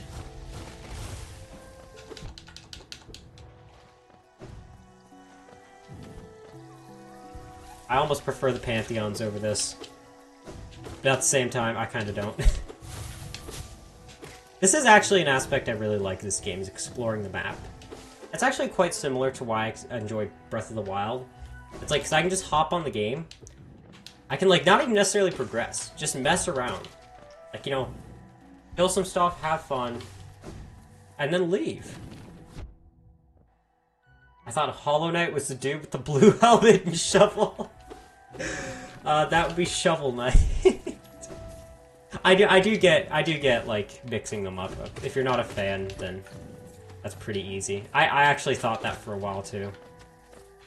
Actually, I haven't played Shovel Knight. I don't know much about Shovel Knight, but besides it kind of fell off after the first game happened. Like, I don't know, if I get around to playing the, like, normal game, that might be an interesting stream idea in the future. I could have done a Hollow Knight playthrough, but honestly I had a lot of fun just playing it myself and building my skill. And now I just pop up on a stream with my 110% save file. That was the Knight skin from Mario Kart Tour. Okay, do we have any, like, regular Mario Kart Tour players in here? Because I want to know if it's, like, a worth it game to play. I've never played Mario Kart Tour. I've known one kid that said, like, oh yeah, it's fine. Like, I don't genuinely know if Mario Kart Tour is actually a solid game. They got Shovel Knight and Mario Kart Tour. It's kind of mid. I mean, yeah, like, I wouldn't expect a ton out of it because it's mobile Mario Kart, but like, some people have said, like, oh, it's awesome. And then other people have been like, oh, it's like pretty bad or it's mid. It's just a big mixed reaction. I used to, but ever since new content stopped being made, it just got boring. I've got all the Toad and Toadette characters. That's cool. And yeah, I can expect, like, you know, they stop making content eventually, like, that's kind of gonna kill the big appeal of the game. I play it, but it's kind of boring at times. Yeah. I mean, me personally, like, I'm just fine enjoying the games that are already out. Like I have no problem sinking another 400 plus hours into Mario Kart 7, 8, 8 Deluxe, Wii especially. Like, Mario Kart for me just hasn't really gotten boring at all. The paywall thing is ridiculous. You know, it's funny, I saw this thing, I was watching a commentary on Agent 8 from Splatoon. And it was called, like, Agent 8, Splatoon's paywalled character. And I made the most stupid comment. I was like, but isn't every character paywalled? Because it's a paid game? Yeah, there's some comments I just really regret making. Yeah. What's a paywall? It's basically, so, generally the term, like, it can technically just mean anything that you have to pay for. But, paywall basically means, like, a game, it's usually put in a similar light as microtransactions. It's like, you can get the game, but you're gonna end up having to pay more for whether it's like DLC or microtransactions, stuff like that, to actually get the full content. So, most people dislike paywalls just because, like, you know, if you've already bought or downloaded the game, then you shouldn't be having to put more into being able to play the game. It's kind of stupid, and it's very fair. Oh, they changed it to free in-game currency? That's cool. I see some people just, like, unlock stuff and, like, they never talk about paywalls, and some people, like, do, so I don't... Maybe they did change it. That would be very nice. By the way, yeah, like, I don't know, I think I actually talked about Mario Kart 2. We're back, like, when the 8 Deluxe DLC finished. I was like, oh yeah, that could be fun to play, and then I never talked about it or thought about it again. Maybe you don't like about it just because... Maybe you don't like it just because you suck at Mario Kart. I suck at some Mario Karts. Like, and I know, like, generally most people just agree that it's difficult. But, like, old Mario Karts, I am so bad at. Like, 64 is the only game where I've built some mild skill in. But the other ones are just way too different for me. The only games I've really built high skill in are 8 and Wii, really. Because Wii, you know, I've played, like, practically since I was born. I've played Wii for, like, 15 years. And 8 Deluxe, I actually was into speedrunning for a bit, so, you know, of course I would build skill in that. Tokens, which are the free in-game currency, but the rubies are paid, but are able to be obtained for free. That's one thing I like. That's one thing I really actually don't like when it gets put in games. Is when they're like, oh, well, if you wait, like, 25 days with our game open, you can get this for free. Or you can pay for it now. Because that's almost worse. Like, you can lock something straight up behind a paywall and people will be like, I just don't want it. But when you give, like, that incentive of, like, well, you technically can get it for free, but you'll save time and you'll save, you know, like, your precious time of life that's very limited if you pay us, like, that's almost worse. Like, I kind of hate that more than just straight up locking something behind a paywall. Like, there's multiple games I own, I don't have DLC for, that's, like, really good DLC, and I'm fine with that. I just don't have the money to get the DLC, and I'll enjoy the base game. Putting up a game on the Wii channel is the most nostalgic thing ever, especially Mario Kart. So true. I saw this one video. There's a guy who's playing, like, Mario Kart Wii or Mario Kart 8 Deluxe, and it was like, but the handling stats, like 5 million or whatever. So, like, you tap the stick and he goes, like, practically does a full turnaround. I'm like, my man, have you forgotten motion controls exist? Because just turn on motion controls, slightly tilt the controller, and you're all good. Like, he's like, oh my gosh, I can't make this turn. Like, bro, just, no, I don't think it was Troy. I think it was, like, some other just random Mario Kart YouTuber. Okay, I'm trying to think of what to do. Sorry, my brain's going in multiple directions. Hollow Knight, right. I don't know where these last two enemies are. I'm probably... I don't know where they are, actually. Wait a minute. Yeah, I have no idea, so I'm just gonna go back to the Pantheons for now, because I don't know where these last two enemies are. I'll probably research it after stream. You like 64 better just because of the banana physics? Something super cool about Mario Kart 64. And like, I'm kind of surprised that this isn't in other games. Is the fact that when you hold a banana behind you, and for some reason this doesn't work with other items, which is actually kind of funny, but if you hold a banana behind you, then the camera does like this zoom out, or you get like a bigger FOV. So it's easier to see the people around you when you hold a banana. Like, if they kept that, but like, you know, for every time you were holding an item, that would be so cool. Because for one, it makes you feel like you're going faster. Like, you know you aren't, but it just feels faster. And it actually, like, genuinely helps with your view.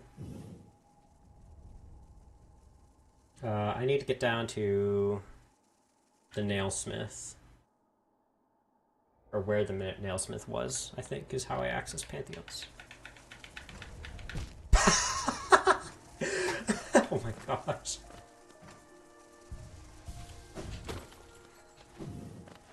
What's this game even about?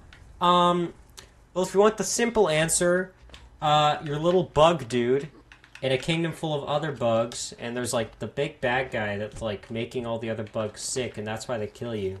So you gotta kill the bad bugs and then kill the big bugs so the sickness is gone. If you want the lore version, you are like this dark void being that is among like thousands of others that have been hatched in an attempt to like contain this ultimate infection that's killing the kingdom, as like killing the universe as these bugs know it. And you are like the only one who can seal the infection because you're truly empty. But you're also able to kill the entity that's causing it in this crazy extra ending where you have to, like, come to peace with your ties between the void and light. But in the end, yeah, you're just a bug. You're just, like, bug dude with a nail.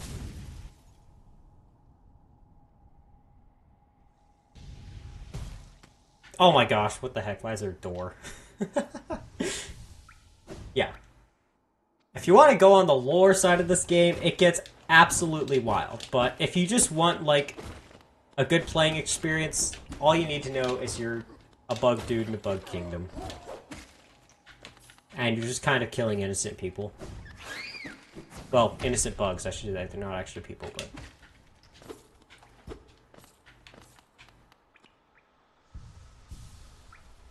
I'm guessing that's only the top of the lore trash can. Oh yeah, that is only the top. Actually, like, before I got into the game itself, I had gotten into the lore for a bit. And then I learned the game itself, and now I don't really care about the lore. I just like learning speedrunning tricks. Although, something I do like, is compared to most other games, the lore, like, explains itself quite clearly. Like, all the lore you would possibly need to know to thoroughly enjoy the story of the game is just told to you during the things you have to do. Does anyone know Fez? It's my favorite indie game. I don't think I've heard that.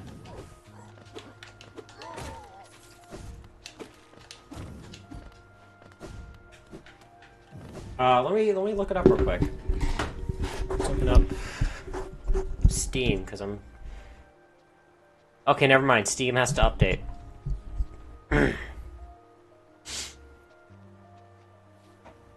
And I think Steam just crashed. Never mind.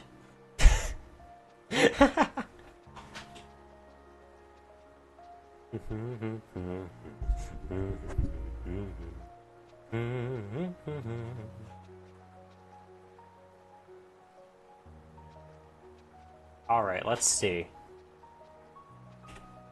FEZ. Oh? See, I see that logo and it just makes me think of Pez. Like, you know, that like hard candy? Dang, that stuff tasted good. Okay, so I see a little white man. He's looking at a beam of light shining through the sky. And there's a descending red hat. Oh wait, this actually looks really cool. Hold up. Oh, that's interesting. It's almost got like an SPM like tactic of like you look at it from different perspectives. That's actually really interesting. Hold up, I'm gonna save this to my wish list and research a bit more later. Yeah, add. That's actually really cool though. Music slaps. All right. Speaking of music, so I've kind of like been interested in rhythm games before. I always thought like, oh, they're cool. I mean, I like music a lot. I'm a massive fan of many forms of music, especially video game music. But like I've never really like actually seen a proper like I've seen some like vague gameplay of like Rhythm Heaven, and that's about it. And so there's a streamer I follow who I just open up Twitch and it's like, oh, this guy's live playing Hi-Fi Rush. I'm like I faintly recognize the name of this game, and I'm like, I go watch like 4 minutes of it. I'm like, this is interesting, but I have like stuff I need to go do, so I just kind of leave. And then the same guy, he like comes out with a video with it later, and I watched through the whole game. I'm like, dang, this is a really cool game. So it's like basically, so Hi-Fi Rush was originally an Xbox exclusive, and then like it instantly got put on, you know, Steam and PS5, so that kind of went out the window. But it's like a rhythm platformer fighting game. It's really interesting. I would recommend like if you're into some good music and stuff, I would recommend like looking into it a bit. I personally actually really like listening to the original soundtrack. That's kind of been like my background work music as of late. Or at least the first half, because it's like 4 hours of music. But yeah, it was developed by a studio that apparently got like shut down by Microsoft, but now they're back. I don't know all the details, but it's cool. The big appeal I have to it is the art style, because it's a very creative, interesting, unique. I like it. I think it's a really interesting game. Bez is Worth the Money is my childhood. All right, I'll definitely look into it more at post stream, because that actually is a really, really cool design. I want to get into more PC games. Like, I think PC games are really cool. Speaking, hold up, okay. Before this leaves my brain, like many other thoughts. Okay. So, I can't pause this. So, if you guys haven't been following recent announcements, I happened to watch F3 2024, hosted by Kaz Emanuar.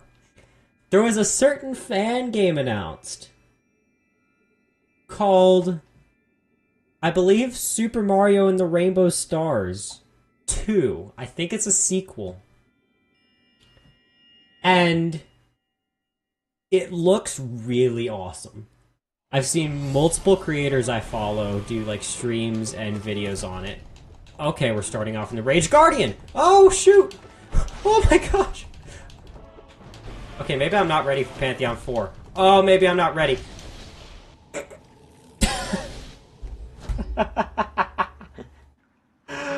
Oh, boy. What was I saying? I don't remember. Do you have a childhood while you're still at middle school? Hey, I talk about the old days. And I'm 10th grade, okay? You could have a childhood when you're in middle or high school. You played Rainbow Stars and the level design is better than most Mario games? Nice. I've seen clips. Like, I've been trying really hard not to spoil myself on it, because I really want to, like, enjoy it.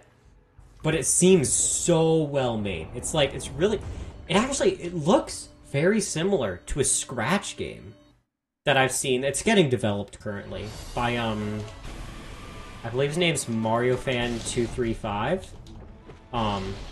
Really good game dev. He's like inspired me in some of my game ideas and stuff since I joined Scratch. But it looks very similar. And that's kind of one of the things that actually got me interested when I first saw the announcement trailer during F3. I was like, I kind of recognize this art style. It's just a really cool one. It's like, it looks very unique and interesting.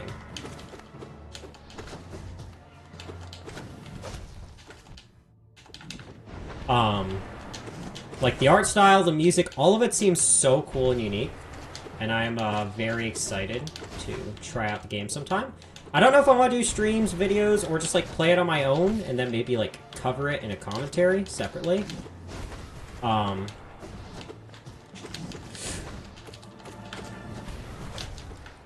No, dude.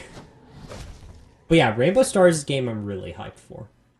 It seems good. And I think it's only a demo right now. I don't know if the full game's out, but when it does come out, I will be so hyped. Speaking of cool fan games and mods, there is several Mario 64 ROM hacks I wanted to do. Like, back when I started this YouTube channel, I was like, alright, I'm gonna do Mario 64 content. Never did. And I want to start, like, doing it again. Because all I've ever done with it is Shotgun Mario 64. And that was a really good stream. But, like, I want to go further with it. Like, I think it'd be really cool to, like, show off some other, Super Mario 64 Land. Awesome game. Awesome game. I love, or it's a mod, it's a ROM hack. But Super Mario 64 Land is so incredibly fun. Like, it would make for a perfect video. Like a cover video or challenge run. What's the other one? Super Mario 64 Last Impact? I mean, it's an older one, but it's still really good. Like, I want to do more content on 64 ROM hacks, because there's just such good ones. Oh my gosh, his dash goes so far. His dash goes so far.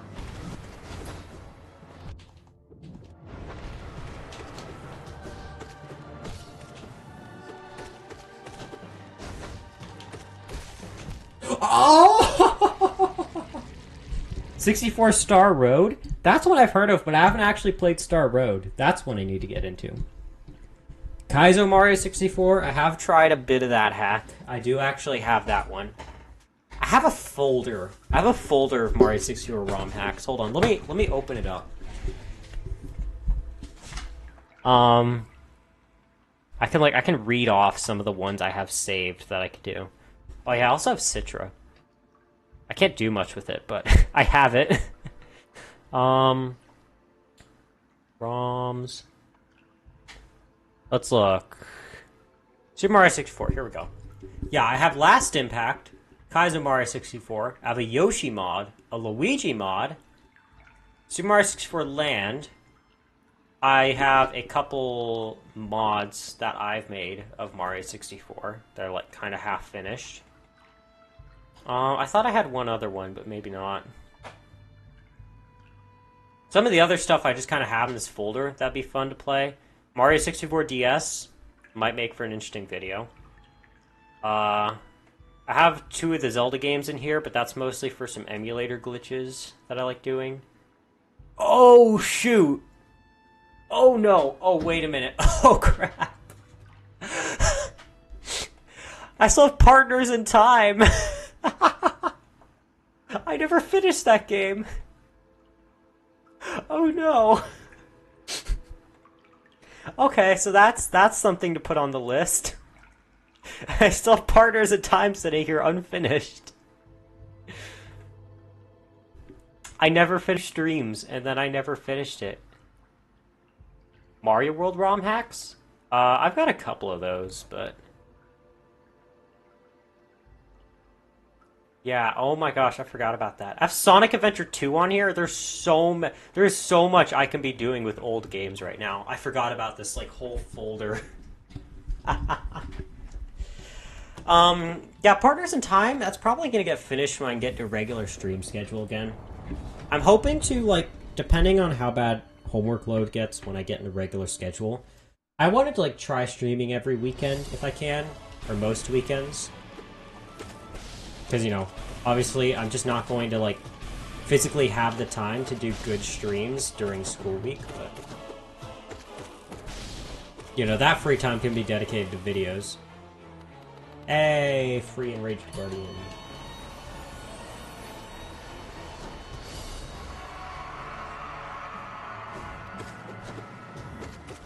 Uh-oh. YouTube is not receiving enough video. Okay, I think we're good. Oh yeah, also, I don't know if you guys have noticed, but I have changed the stream setup. In essence, I've just greatly simplified it. Like, that's all I've done. Is I've just taken off a bunch of the random crap I had before. So, I don't know if you guys like the new setup or not, but... it was kind of a last-minute preparation, like, right before I started stream.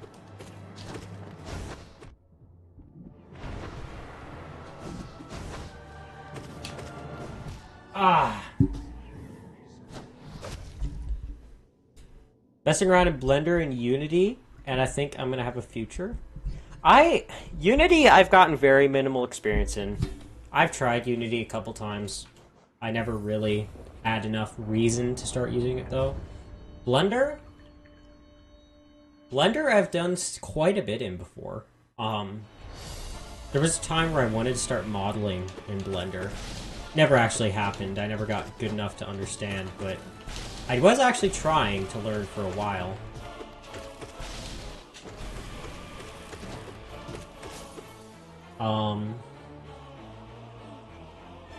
But I've done some, like, model modifying and posing and stuff. You know, I once created the NG65 model in Blender, which I didn't end up actually doing anything with, but it could have been fun to actually, like, try doing experiments with that. I think I just don't have, like, the brain power to comprehend Blender. Oh, wait, I'm over here. On the screen. Shoot.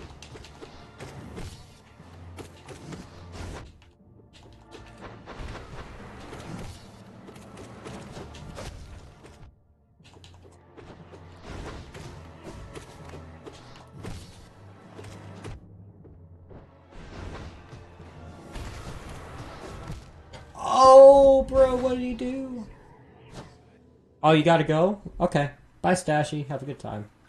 Thanks for hopping in. Dude, I don't know how far I'm actually gonna get without some, like, serious practice here. I didn't realize how bad Pantheon 4 gets. And this is, like, the last thing standing between me and 112% too. That's so annoying. Hopefully I don't end up getting NKG in it, though, since I did the different ending for the Grim DLC.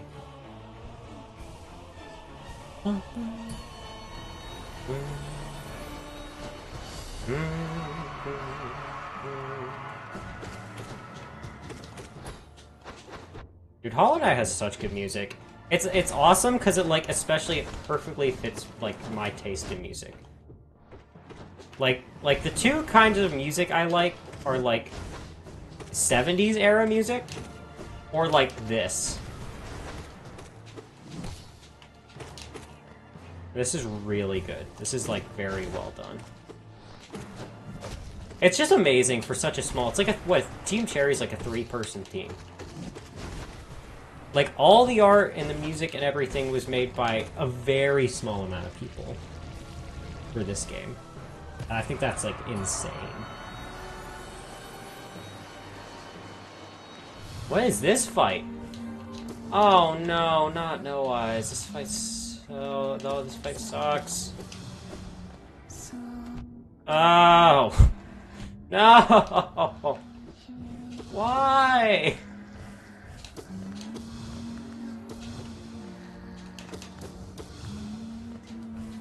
No! I hate this fight. There's like nothing fun or good about that fight. We are back up to full health somehow, though. This, oh, this is Traitor Lord. Also, I have to remember that this is the harder version of every fight. Which, definitely changes things. Like, I think this guy does he do triple damage? Does he do triple?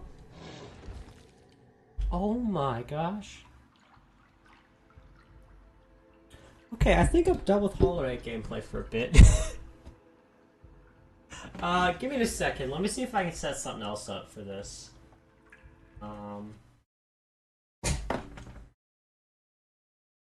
Just move this around. Get that in.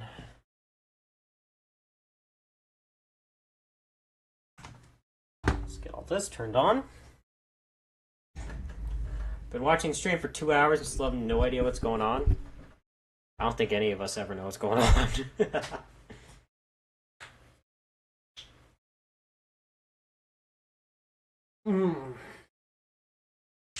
Alright, let's see if I can get this working.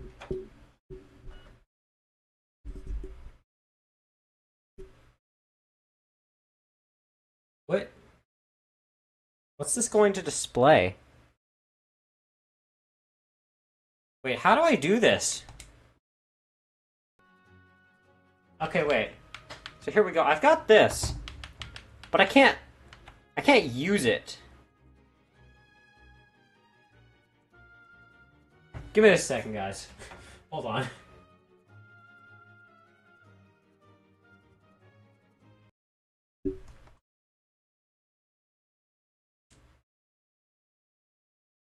Okay, is this? Hey, there we go. Okay, yeah. So the problem is, I can't, like, use the gamepad without changing screens. Okay, but there we go. Yeah, we can play this game. This is a fun, casual game. Hold on, let me check, because I've got... Wait, there's a problem with the... Hold on a second. Horn.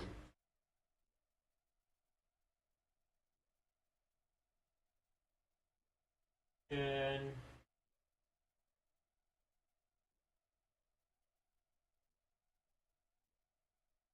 that down. This to 35. That down a bit. That to 17. That work? Yes, that does. Personally, you've never really liked Zelda games. That's okay. It's not for everyone. It depends on the game for me, I would say. Some games I do enjoy more than others.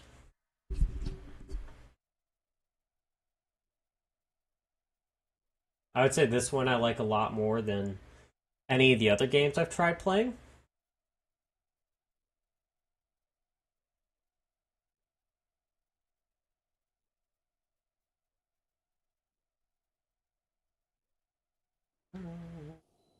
It does have a few lag issues on the Wii U, though. I will be fair here. What was I doing last on this save? I forgot I have, like, a fresh save file on the Wii U. This isn't, like, the save I used to have. So let's check. What can we do? What can we do? Let's go practice wind bombs. Breath of the Wild looks pretty fun. It is. I haven't played Tears of the Kingdom, so I can't say for sure. It might be more worth the money. I don't know, but I would say for people who like just enjoying video games, like not necessarily because like the way I play this game is I don't like get on it and have a mission. I just kind of open it and mess around for like 2 hours. So I would say for people who just enjoy like getting to play around in games, this is very good. This has a lot of play value. You can always come back, you can always replay it. I think this is my second time going through the game now. Let's go to the castle.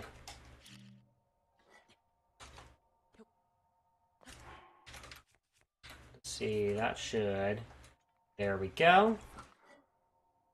That should set it up, and we just need to...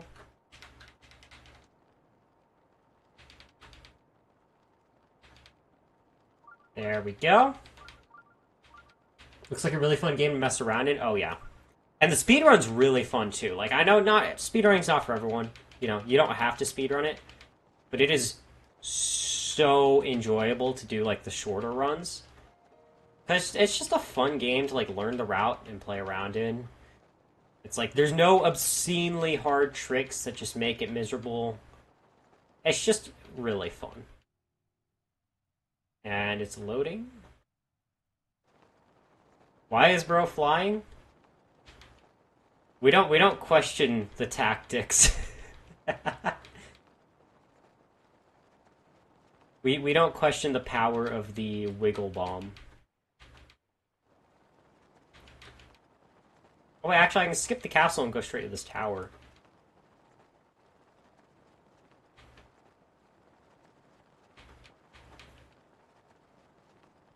Yeah, this is called the wiggle bomb, by the way. Very easy to do. And very useful. Because you can do it off of any tower, pretty much. And, you know, towers are warp points, so... You can just kind of get a way more fun fast travel. It's good for earlier game, because you're not going to have every warp point unlocked. And there we go, we just skipped a ton of enemy interactions.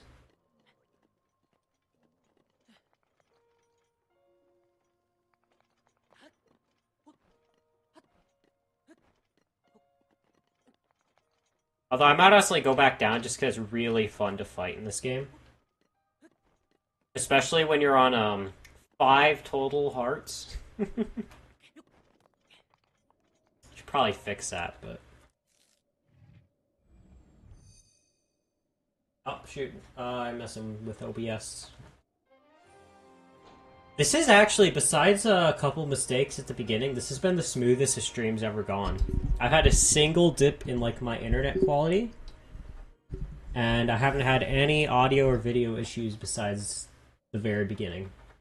So I'm actually quite proud of how well the stream's gone.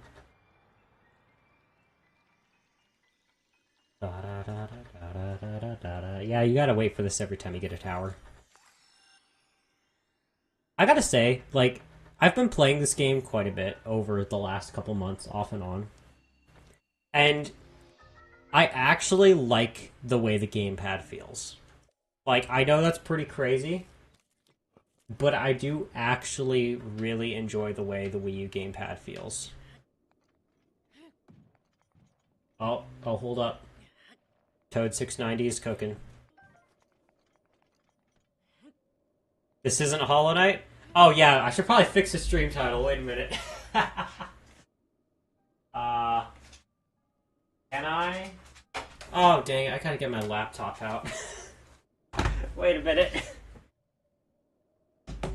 Oh, and then I gotta wait for it to boot. Hello. Okay. Well, my laptop boots. We shall continue. I completely forgot about that. I mean, what are you talking about? This is the Hollow Knight DLC. But you just need to keep up with the times. Oh, raid? Oh. Oh my gosh. Okay, hold on. Okay. Hello. Thank you for raiding. I'd appreciate no spam. Welcome in, by the way.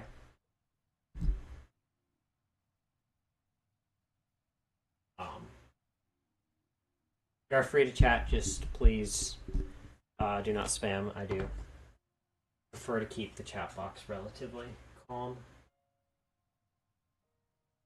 Yeah. Oh, okay, there we go. Now I need to wait for my browser to load. Once that's done, I can finally actually get the title changed.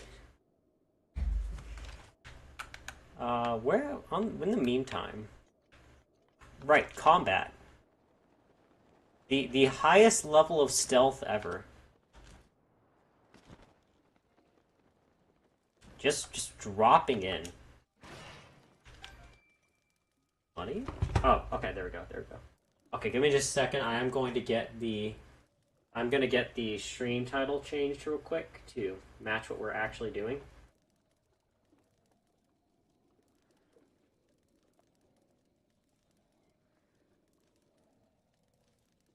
Oh, dang it. Nathaniel Bandy uploaded. Now I gotta watch that later. Video.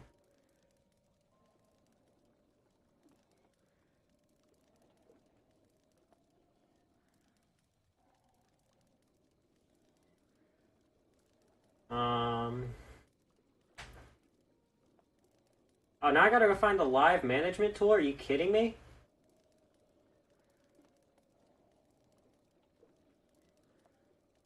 Okay, finally.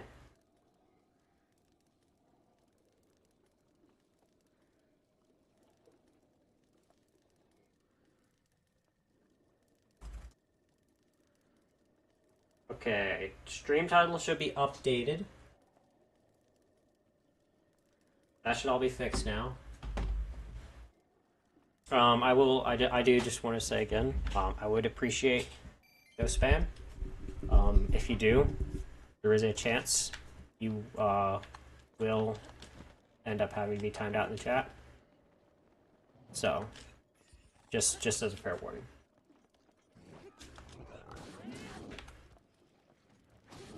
I love just swinging an axe right next to an explosive barrel, by the way. This is peak safety right here.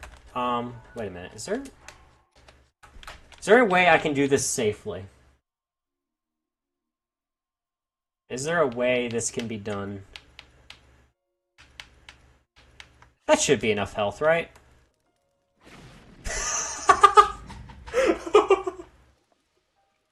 It was enough, technically. Well, it was enough.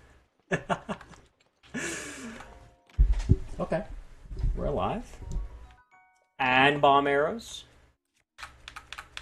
Puts my stock up a bit more.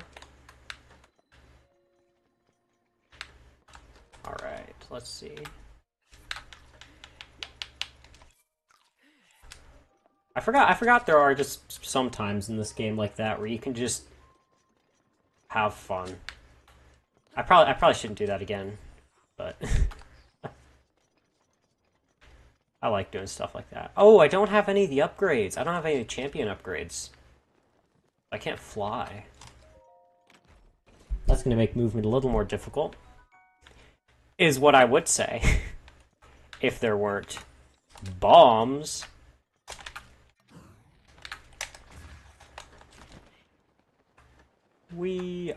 I got lag stopped. Dang. I bet this guy is the reason for the lag. Therefore.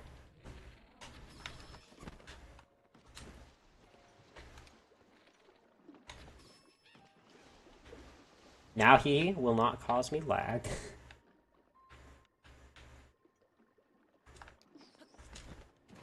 Oh. And I'm dead. Bruh.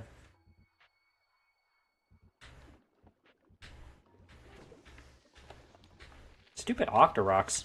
These are actually the most irritating. I think out of any Zelda game I've ever played, these managed to be the most annoying enemy.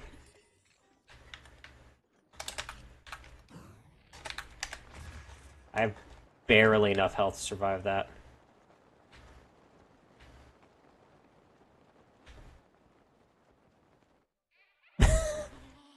What the heck? Did that look like I was in the Korok forest? Excuse me? What? Excuse me. That's a little...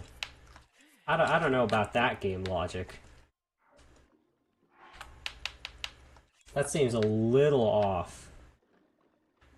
Let's see if I can do this the right way.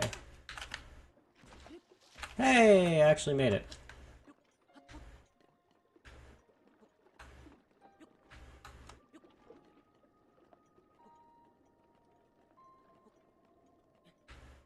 I kind of wish there was more enemies here. I'm kind of disappointed at the fact that I just showed up and there's nothing. But there probably is good loot I should watch out for. Oh, Magnesis is the lag machine.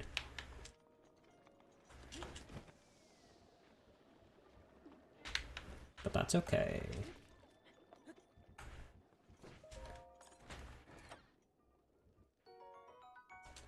I'm still considering, like, buying the Switch version of this game. Because, like, the Wii U version's fine. It has everything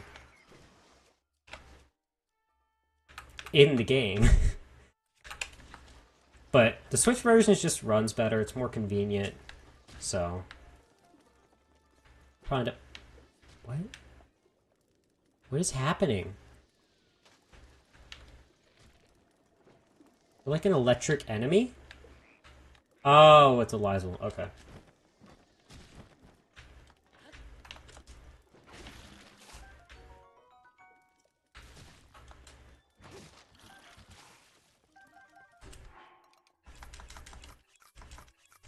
Apples. Let's go.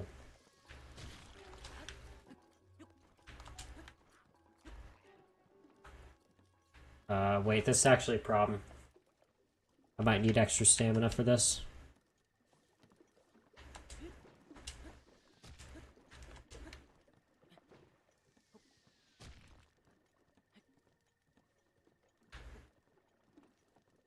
You know, besides like the occasional lag spikes, this game runs crazy good for a Switch game. Or sorry, a Wii U game.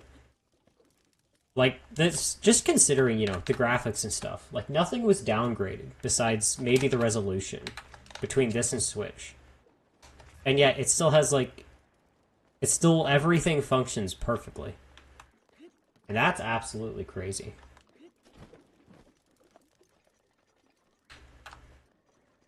Ah, here's the combat I was looking for.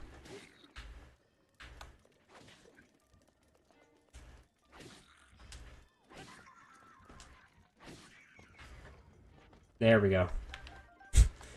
That is peak combat skills right there. You just walk up. Another one? Really? It is free balloons, though. Speaking of which, how many balloons do I have? Because I might be able to do a funny, Oh, I only have 5. Okay. You have, like, 40 or 50? You can just kind of keep a platform flying forever. It's really fun. Although there is eventually a point, I believe, where, like, wind gets really bad. And then you just kind of get messed up and go flying. That's another canceled video I have. Is, I had recorded, like, a short clip showing off Breath of the Wild. I made a flying platform go very high. And then, I never released it. Where is there a shrine? He keeps saying there's one, but there's like... I don't see it.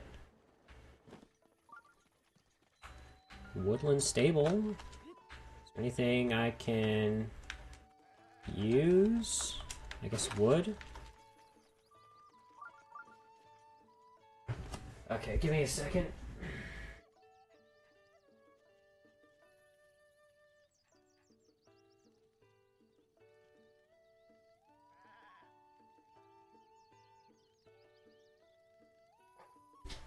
Okay. Oh yeah, it's the dog! Wait a minute. I know what I can do here. Because I've watched the dog percent speedrun of this game.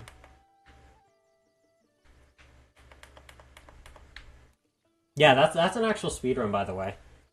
Is There's one where basically you go from the beginning of the game and as fast as you can feed every dog.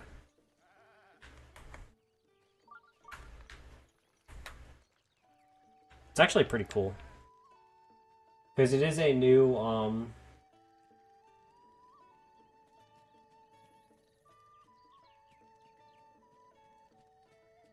it is a new... Oh, what, did the dog leave? Yo, I have... Bro.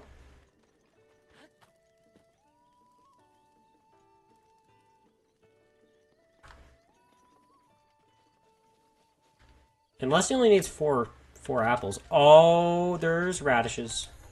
Okay, this is a hearty food spot. Gotta mark that. Wait, what are you doing? Oh! Oh, so it does only take 4 of them.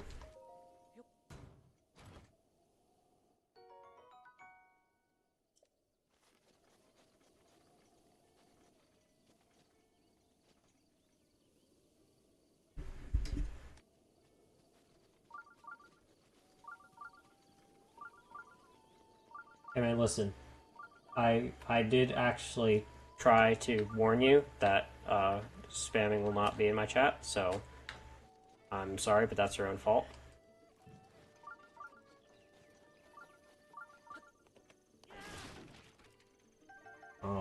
If you don't want it to happen again, then just please don't spam.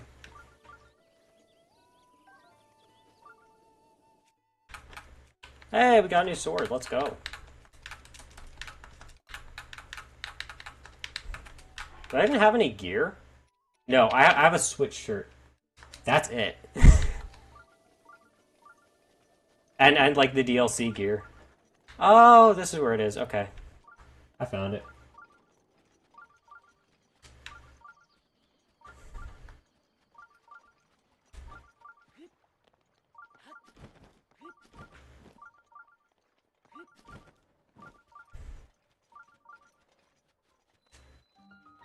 If I remember right, there's like 120 of these things.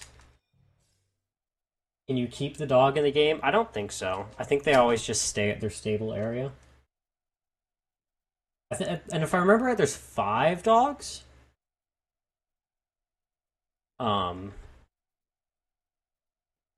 1 per stable? But yeah.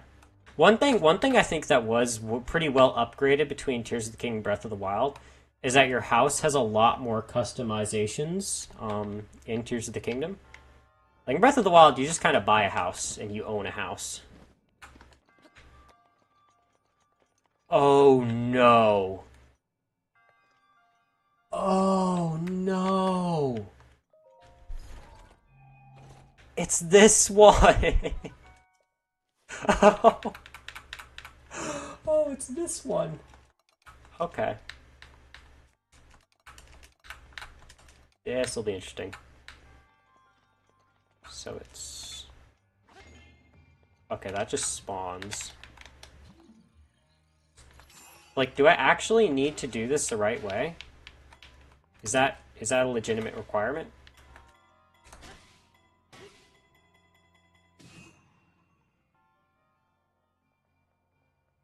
Hey, there we go. First try. Yeah, this is known for being a really, really difficult shrine. Oh, you do need to clear it. There is no skipping. Skips are not in this one. That's actually really annoying.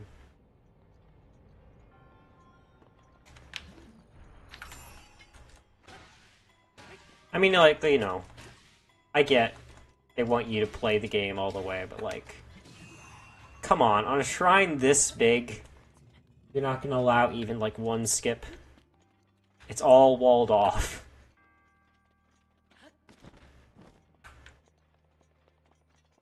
And we all know they're gonna throw in an extra one, of course.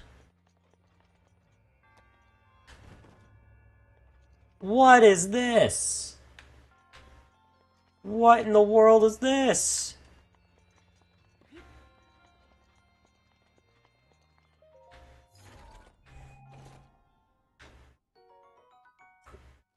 I mean, hey, I'm just getting free iron sledgehammers, so I'll take it.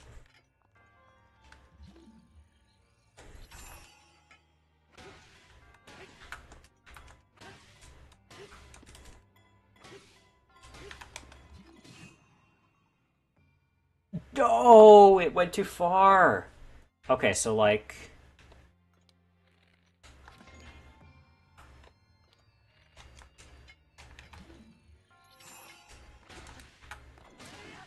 So like maybe 2 more to that?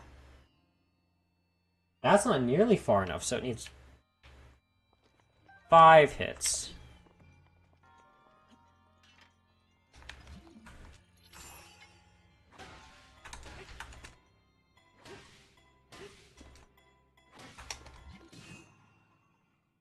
Okay, well then I just missed.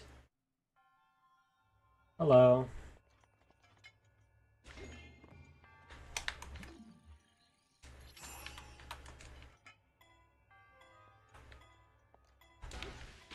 Okay, that just failed. That just failed. Terribly.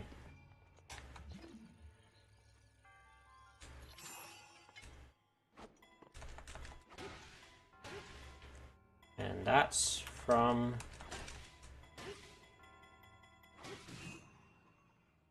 No. So I see what I need to do. Okay. If I angle it slightly this way, it'll get by that, but it won't go too fast to overshoot. So it needs to be like 5 hits, but also angled barely to the left.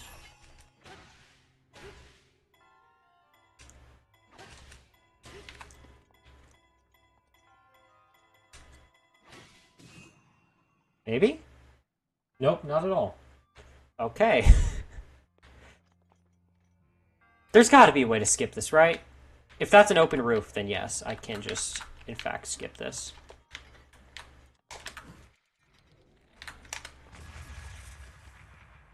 Okay.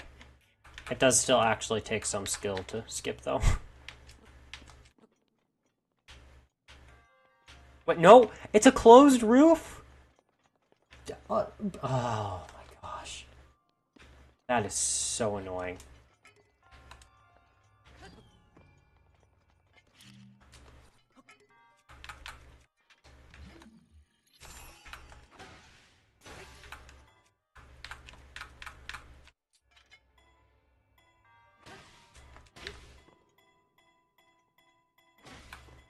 Nope.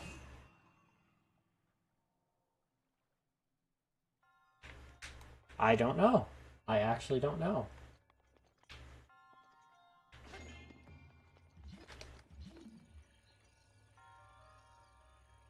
It's so hard to position yourself just right. Like here, maybe? But then not really. Maybe this will work. Maybe this will work. No, it needs another hit. It needs 6 hits. It needs 6 hits. This actually is gonna be like half the stream. It's just this one shrine. So we line ourselves up right here. And then realize that our alignment is bad. And we just need to restart.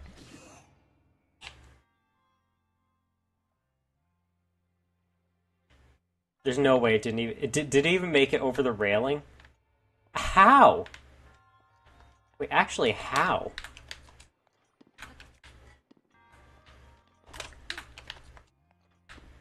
That's insane. That takes a whole nother level of being precisely bad.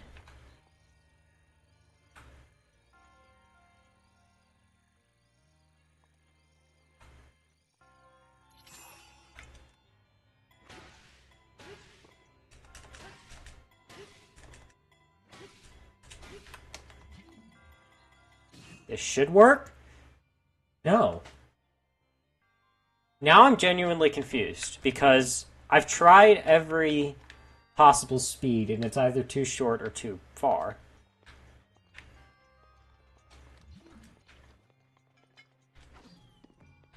Okay, let's try. Just straight on. That's not straight on.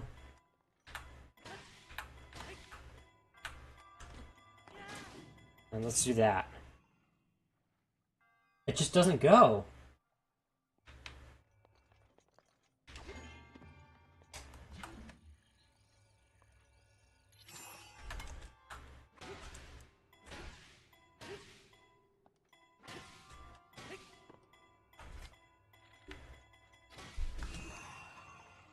Nope.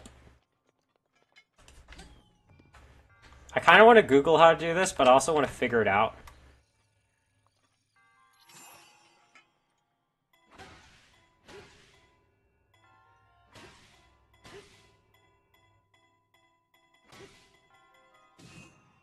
No, because that's just going to go too short.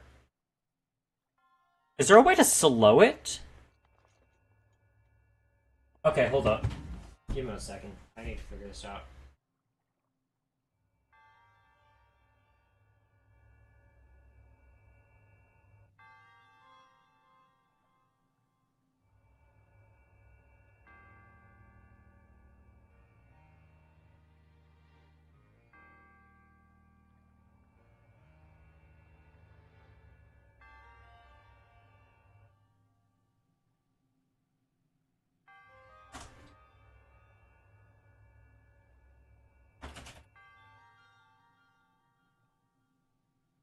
What's the name of the shrine?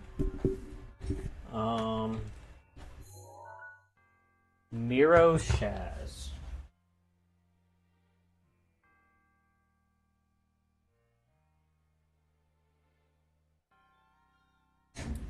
Okay, let's see.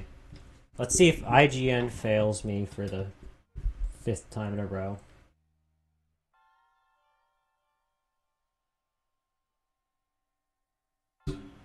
Line up at the center, use stasis, hit 5 times with the sledgehammer, 1 time with a one-handed.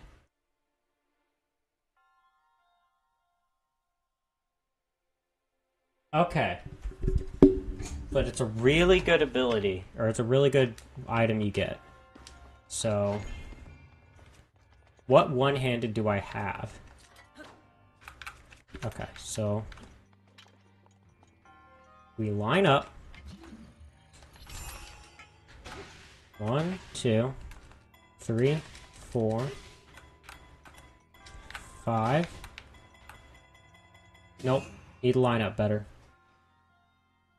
This is like easily the most entertaining I've ever done. The most entertaining stream I've ever done. Okay. By the way, that was sarcasm. Realign? Realign?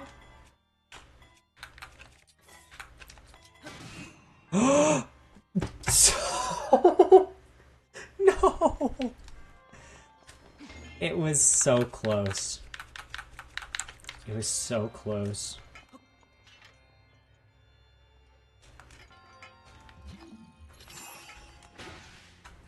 Okay. 2, 3, 4, 5, 6, and yeah.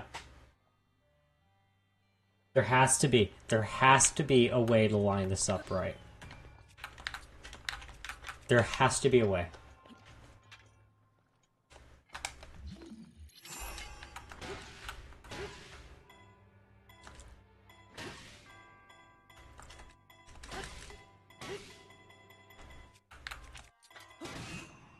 It keeps getting blocked. There's no way to do it.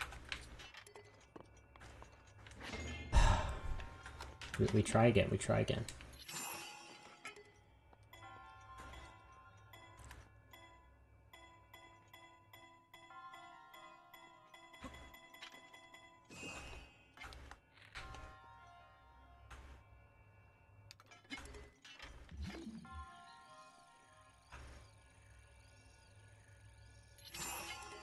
One, 2,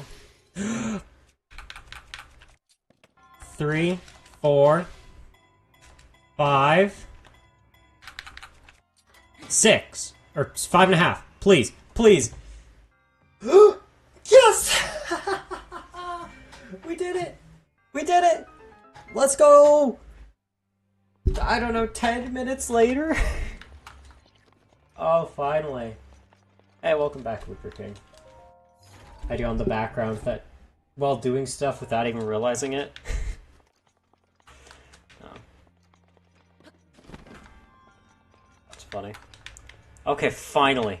That took so long to do. I broke 2 sledgehammers, which are like the second highest durability in the game. That's insane. But we did in fact do it.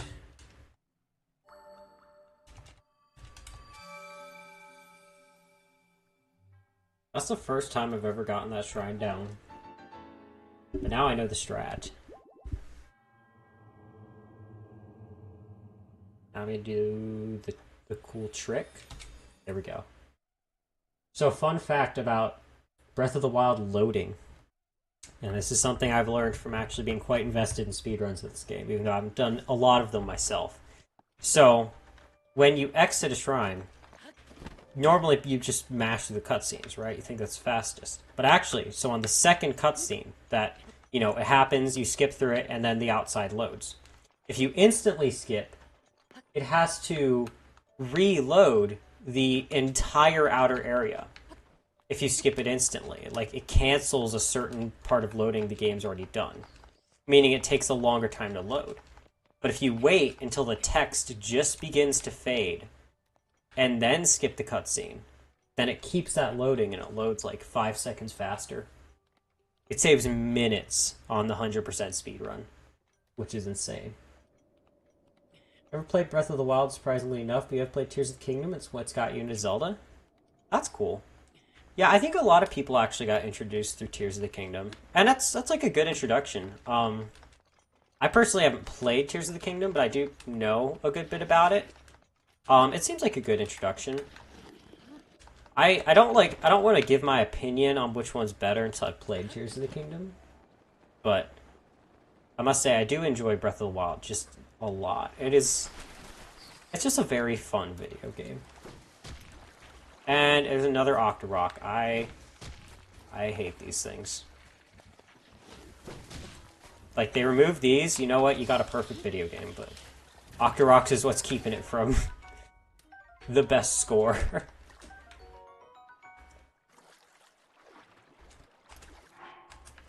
Nice, we got some food. Guess I'll grab this Korok over here. Probably going to end up needing to expand my inventory space.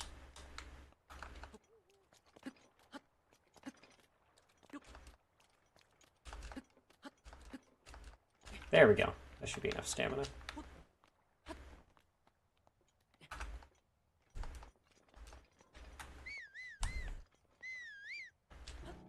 Just jump in. There we go. Those are actually really fun Koroks to get. Although they're so much easier with Rivali scale. Speaking of which, I might actually just go grab that. That might be good to have if I plan on like exploring and doing stuff with the save file a lot in the future.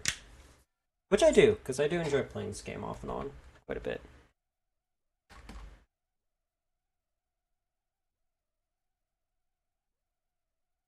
And of course, you know, I have my alternate account for speedrunning files. I'd say it's another, like, downside that I guess I get, because, you know, it's probably a lot of data to save. But something I don't really like about Tears of the Kingdom or Breath of the Wild is the fact that you're just locked to one save file. Like, why can't I just, you know, have multiple saves? And I guess your master mode save is separated. So you technically have 2 for Breath of the Wild. But it's still, like, it would just be nicer to have more options in that regard.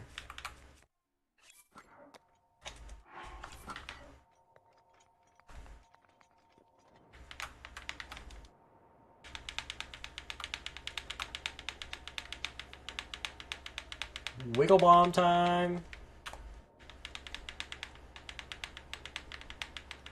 Oh wait, I'm going under a thunderstorm. I might be at a bit of risk here. Wait a minute. Wait a minute. What is this place? I've never been here. I guess I'll come back later.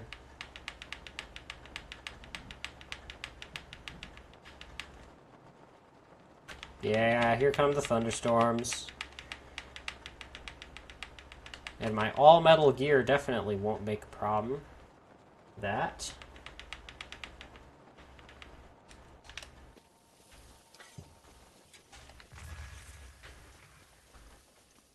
Okay, we just need to get over to Rito Village. And absolutely mess up. Because who needs skill when you have an emergency paraglider? Paraglider's so nice. Like, I think that's just a really... I think Breath of the Wild and Tears of the Kingdom would have both suffered a lot more. Because they are very platformer heavy. They're, you know, they're structured differently than normal Zelda games. Other Zelda games work fine without a paraglider, because obviously you're never going from big heights. You're never really platforming or anything. But this game is a much bigger adventure aspect, so I think including that definitely saved it from being extremely tedious or boring.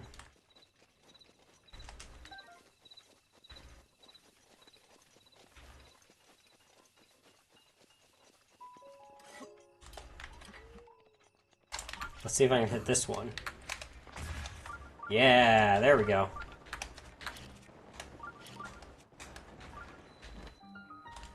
There we go. Oh. I'm right, I've never been here. Oh my gosh, it's the bird.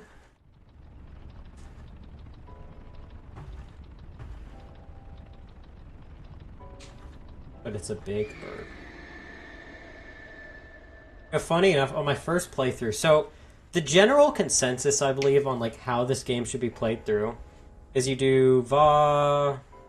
Okay, I don't remember the names of them, but you do the elephant first, the one by the Zora, because you get like an extra life as your champion power from there. It's super easy and simple. It's meant for beginners.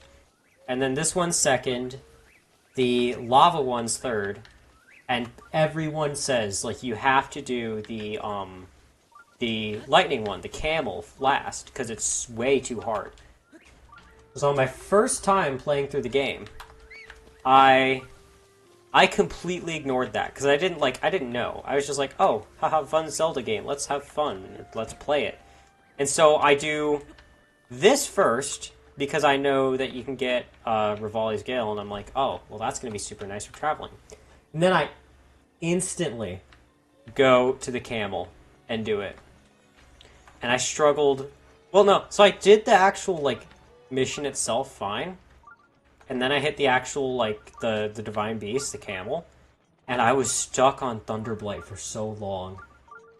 Because Thunderblight is not meant for an underpowered, like, 5-heart player. And that's where I was at. So your content is the best for just having something in the background, but having you in the background without even realizing it. Well, it's good to know I can be a nice background. I do that with stream VODs a lot, because I don't know if it's my timing or when I do work, but I often don't get to catch streams from people I like to follow. So what I'll do is I'll go to the VODs channels of my favorite streamers, and when I just want to like work or listen or relax for a few hours, I just like put on one of those and chill, and it's really nice. What, do I need a Korok leaf?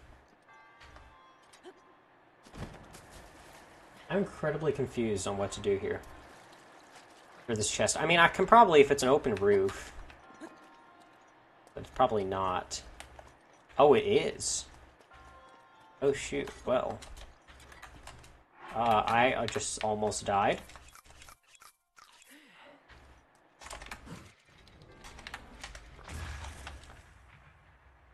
What? All I needed was a bomb?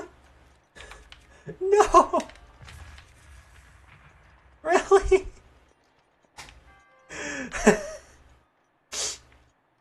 Well...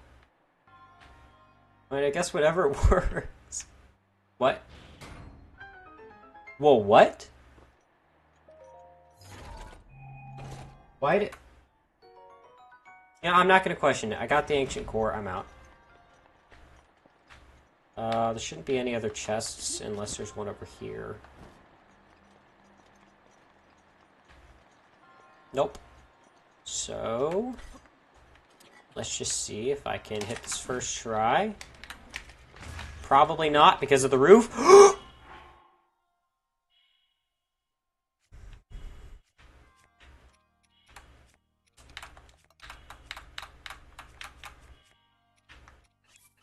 And we're all good. Let's go. Easy. Absolutely was not scared. Whatsoever. Piece of cake. Alright, guys, give me just 1 second. Okay. I just had to check something. Yeah, wind bombs are the best. I've been doing them like since I ever like started playing the game. And they just make it more fun. It's like I'm not saying there's like a problem with the game necessarily, but just being able to do that and like do it consistently is super fun. And it like learning it was great too. I think the time I learned it was because the first time I played this was actually on emulator. And you know, emulators don't have motion controls, right? And I was in a motion control shrine. And I was like, well shoot, I can't beat this. Like this can't be done. So on the spot, right in that shrine, I learned how to wind bomb so I could skip it. And then after I started getting better, I just started using them everywhere. I think I'm gonna get some stamina and hearts. Wherever they might be. I think it's here? Yeah. Give me your stamina.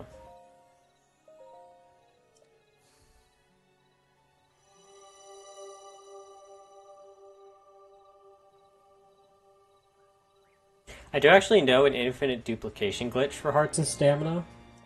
But if you do that, then you end up with extra spirit orbs.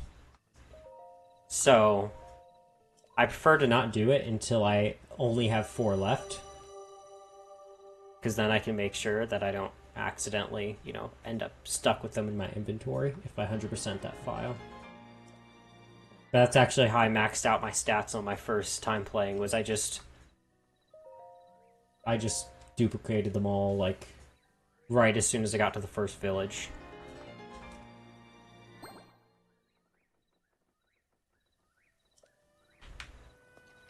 Alright, so now that's done.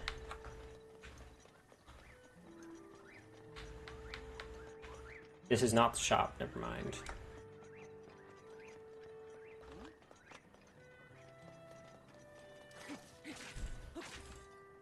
Gotta break all the pots. That's Link's thing. Oh, they got arrows. Am I not allowed to buy arrows from you?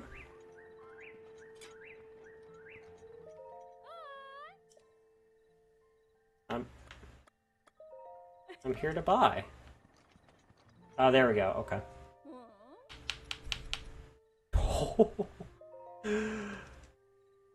Wait. Oh, I never did rupee duplication, so I'm low on rupees. Do I have something I can sell? I'm here to sell.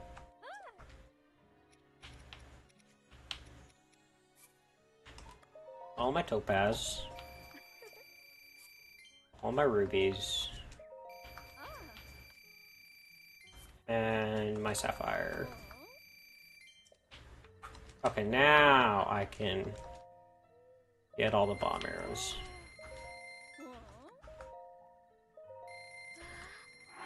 There we go. Now my arrow stock is looking way better. Don't need sun shrooms, they're pretty useless. But ingredients are good for maxing out meals. What the heck? It's like if I hit the run button inside the shop, I'm not allowed to buy things anymore? What the heck? What? This is a normal bug? That's not very fun.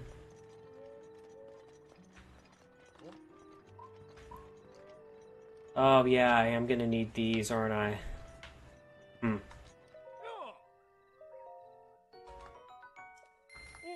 Yeah, I might end up having to go do rupee duplication because I just haven't collected any. Although I guess diamonds don't really have a use. Do I have any of those I can sell? That'll be enough.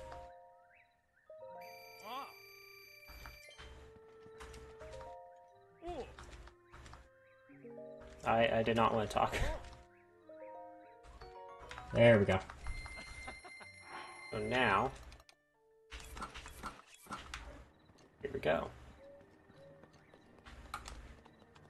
Wow, Rito Village is laggy. Talk to who? Oh, it's all the small birds.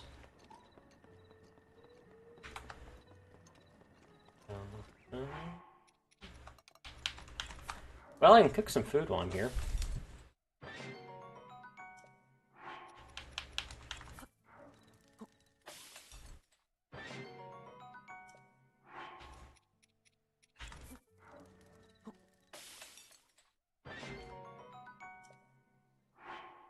It's always good to have backup food. You could always say, why aren't you using gemstones with your arrows? Only for me to make the stupid realization that this isn't Tears of the Kingdom. No, that's understandable. I do. That's another thing I like about Tears of the Kingdom is like you can just, if you get the materials, you can have infinite of like all the elemental arrows and stuff, which I think is really good compared to just kind of having to find the normal ones, because it just makes it feel a lot more limited. That cursed monster.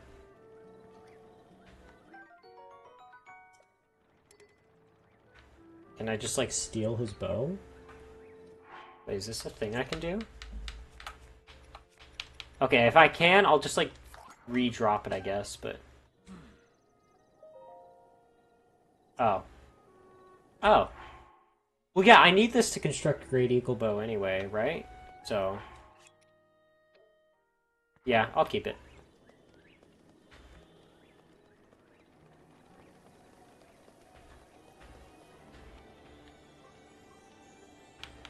Rito Village is so good looking, too.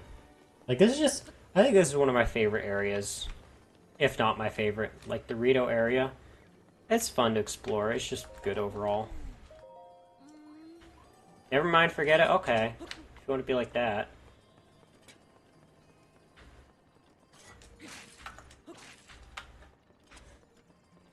Ah, yeah, here's the big owl. Yes, that is Sheikah Slate.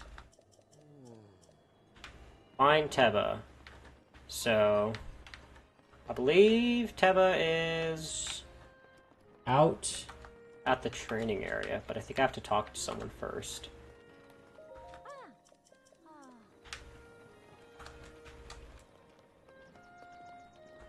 Maybe you know where he is.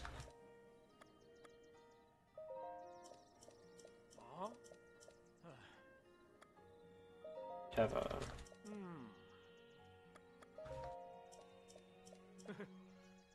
Okay. I don't think he's gonna be a whole lot of help.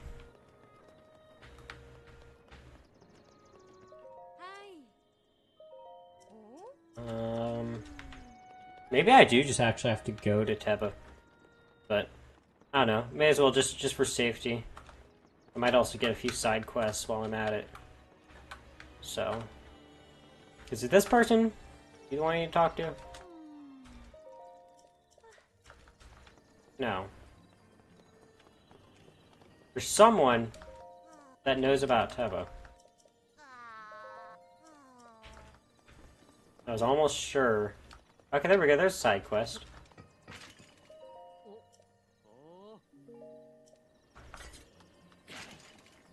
Sorry about that. Maybe.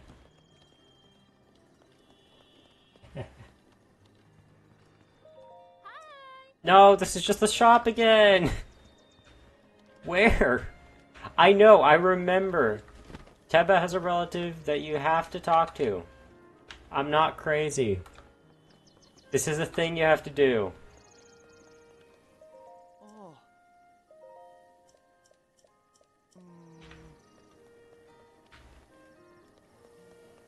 Are you really?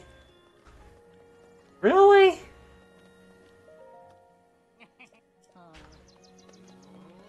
Dang, okay, see, I guess I do just go to the training area. That's kind of crazy.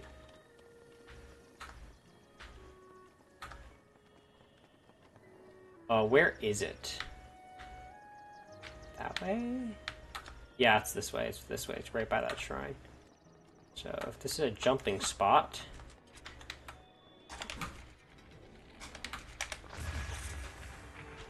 Or not, or not, or not, or not. Okay.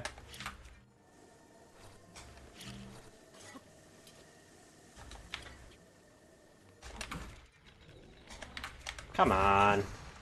And I got lag stopped. Okay. Maybe that's a sign that I just shouldn't wind bomb.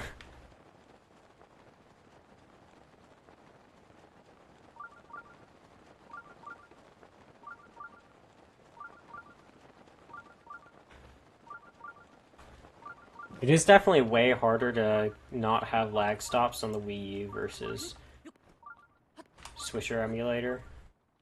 Because, you know, obviously the Wii is more prone to lag, so...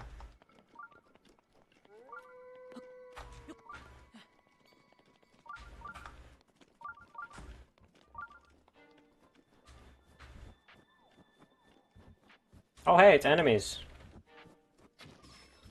Oh, get sniped. Get absolutely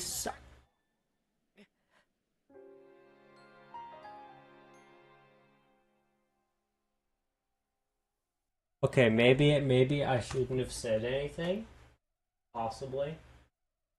There's a chance of that.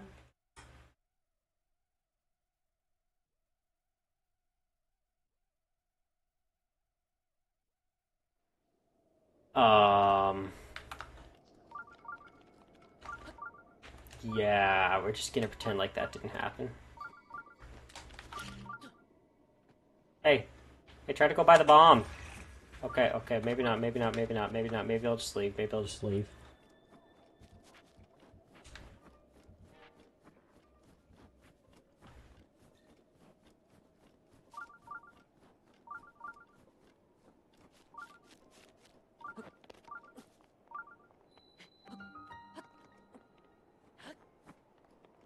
There we go. This'll be a save point, so I don't have to worry about dying there again.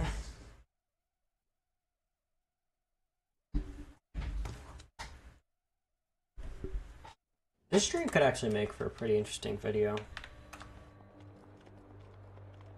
I might try to make some more stuff. I want to do more stuff with streams. Like, I think it'd be so fun. But I never get the time nor opportunity to. So, maybe this will be a good one to make, like, 2 or 3 videos out of. What? Oh, it's just a guardian.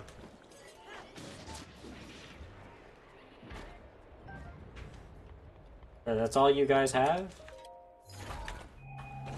You can do better than that.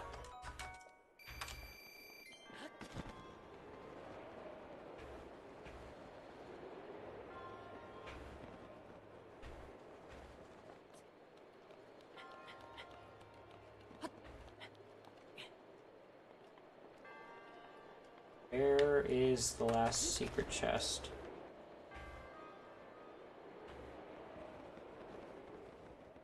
Oh yeah, I forgot how this one works. Gotta go all the way around. Which is really random, because nothing points to it. Like, there's nothing that that like tells you that's the path you should be taking. You just kind of have to expect it. Which I find a little silly, but it's still kind of a cool shrine. I think the idea of using those like wind machines would be nice to explore upon further. One thing that's really nice about the shrines in this game, I have to say, is like they're short. And not in a bad way, not like they're lazy, but they're just you can hop in, like if you're good with them or if you've done them before, you can just get it done like a few seconds and out. And like it's just really nice to have.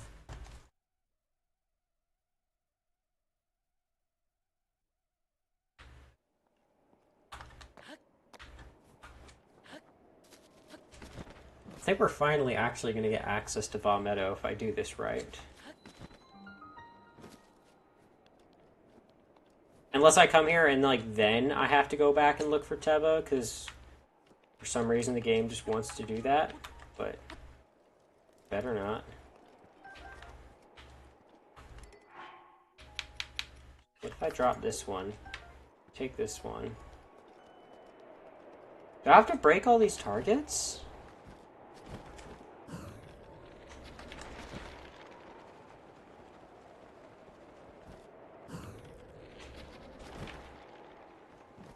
That it?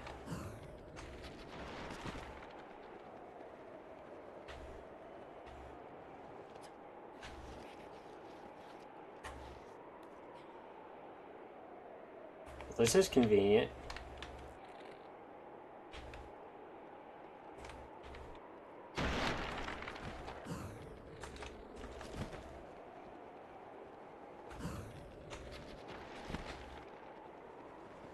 I don't think I have to do this. Hold on.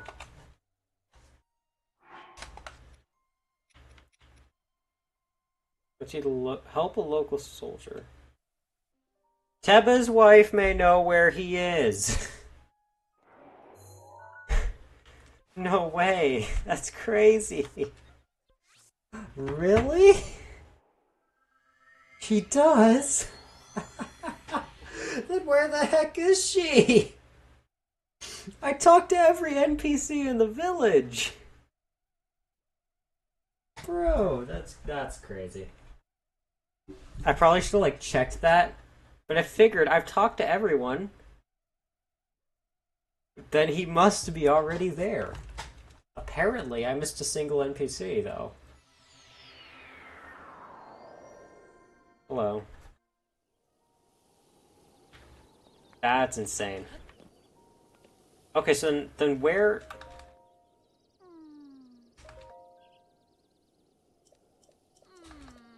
So where is this person? I just want to be able to do the shooting range thing. Is it you? No. No, it's not you either. It's not you. What? What do I examine? Oh.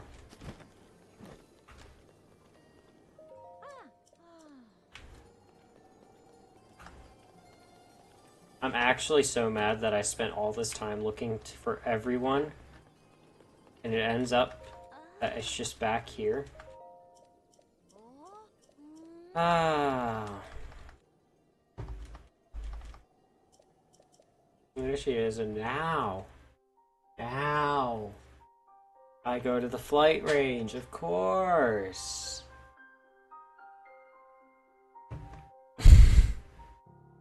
Is that bird just supposed to be sitting there? It's like an A-posing bird sitting in the middle of the cutscene.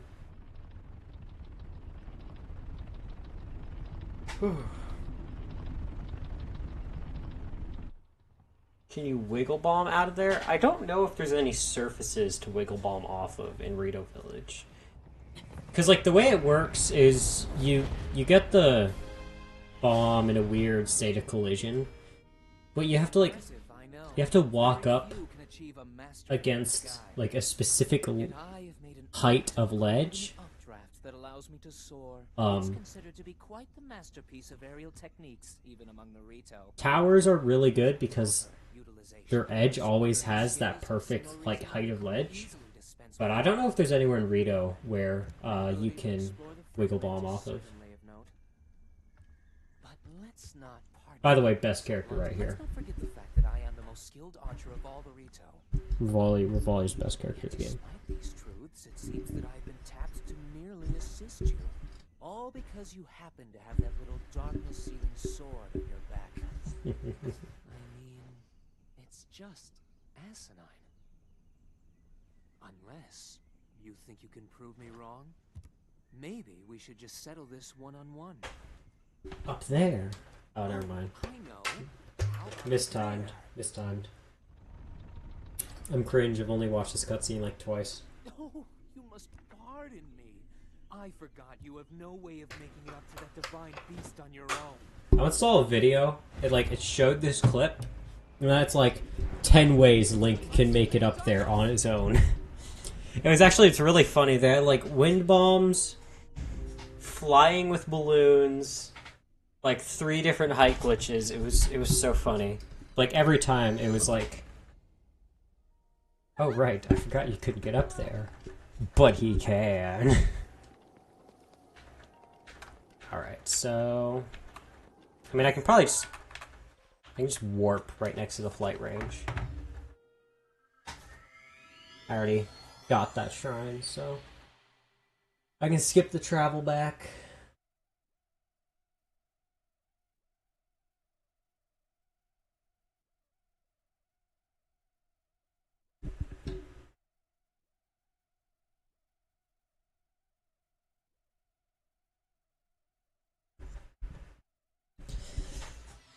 Apparently this game is like half the loading time on the Switch compared to the Wii U.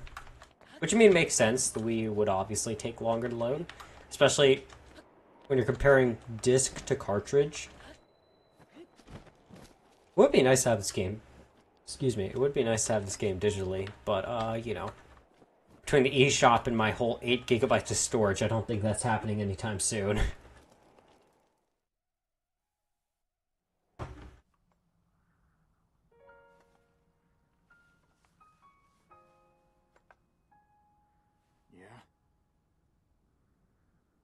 Hi, Taba. Give me the flight range challenge already. I'm actually pretty busy here. Can I just skip it?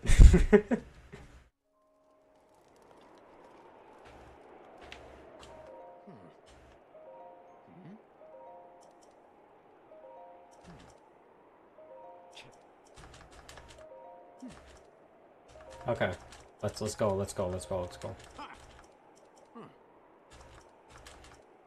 I can do it. Straight 5 targets? Easy. I mean, with bomb arrows, I could do it way faster, but I'll even do it normally.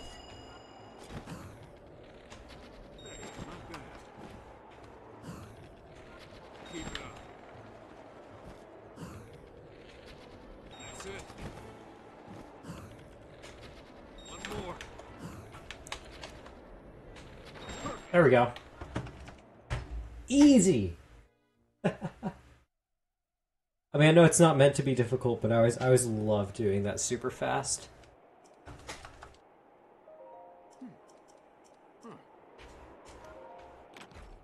Upgraded bow. Ooh, falcon bow. I will take it.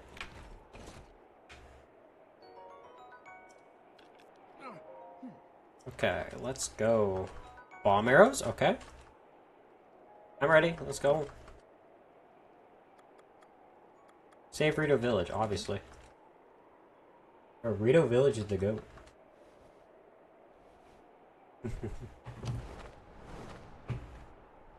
And off we go.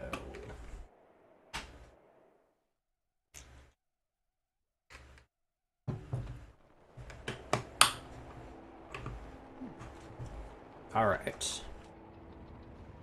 So do I need to use bomb arrows for this? I don't remember.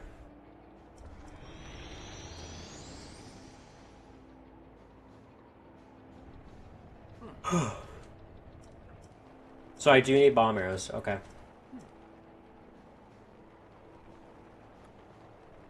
Let's go.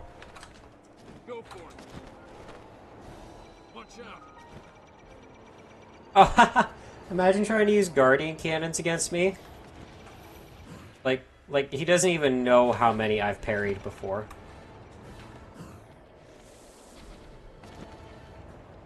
That's it. So many. We're in hot.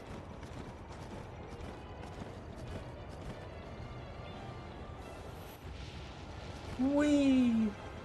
I wish I knew how to midair wiggle bomb or midair wind bomb. So that would definitely make this go by a bit faster.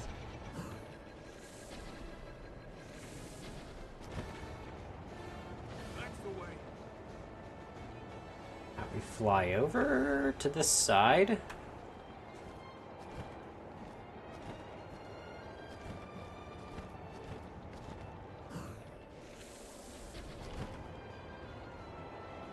That was not nearly enough range.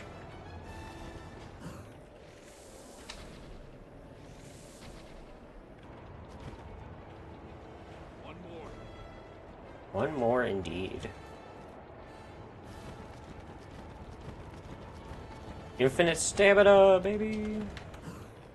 And we just aim this right, aim that right, and we're done. I mean, we all obviously have to do Von Meadow itself, but...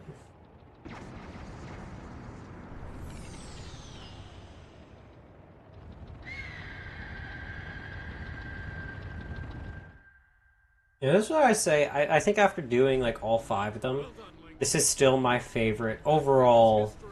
Divine Beast. Like, accessing it, the thing before it, the location it's centered around, the beast itself, everything about it is just awesome. And you get a really helpful ability compared to the others, I would say. Like Beefus Grace is fine, but, like, just get a fairy. It's just as good. And you get infinite amount of them, rather than waiting, like, 10 minutes for a charge. I mean, Urbosa's Fury, the problem is, like, it takes so long to charge that any battle's difficult enough where you would need it. Bad news, Link. Looks like I got Like, nothing you would just, you wouldn't have to time. get back to the flight range. And I don't even know, what was the other ability? Daruk's Protection? Absolutely useless. Never had a use for it. Good luck. And the worst part is, it actually blocks wind bombing. You can't wind bomb with Daruk's Protection. As far as I know. I've tried it many, many times. Never works. So, Daruk's Protection basically useless. I never turn it on. Mipha's Grace is just a more reusable version of the fairy.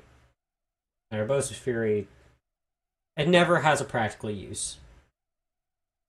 Like, the only time you would end up using it is, like, very niche situations. Or if you just want to flex and, like, kill 4 enemies at once. But Rivali's Gale, like, very helpful. It helps with shrines, with overall movement, with accessing certain areas. And it's great for convenience sake, especially for people who can't do wind bombs and stuff. Well, I've seen. I had a feel. You're here. Hey, Rivali, what's up?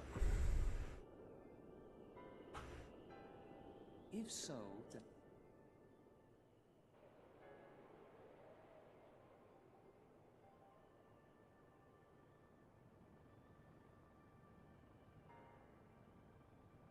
that guidance stone.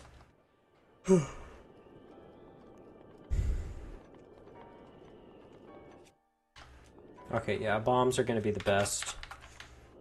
Stasis, I don't think is really going to do much.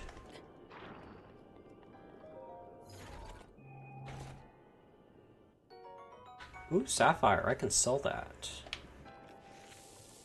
Oh no, I almost used a bomb arrow. That could have ended quite badly.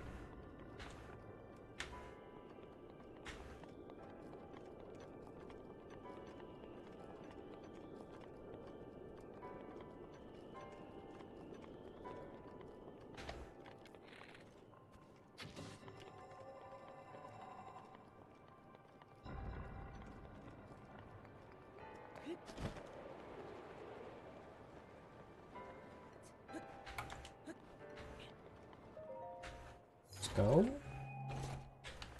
Easy loot chests.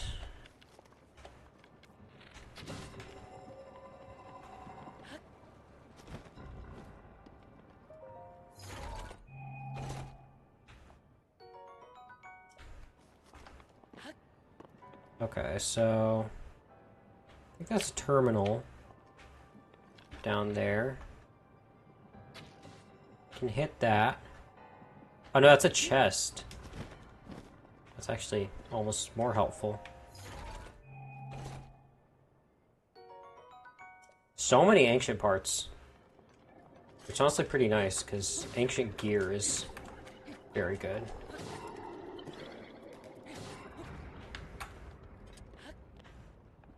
See if I can jump through. There we go, easy.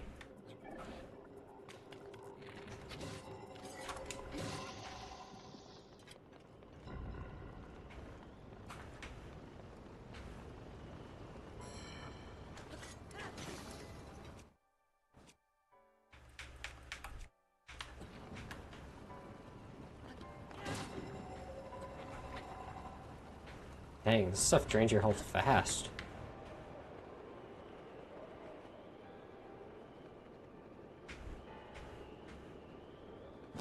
Like, that's such an actual danger.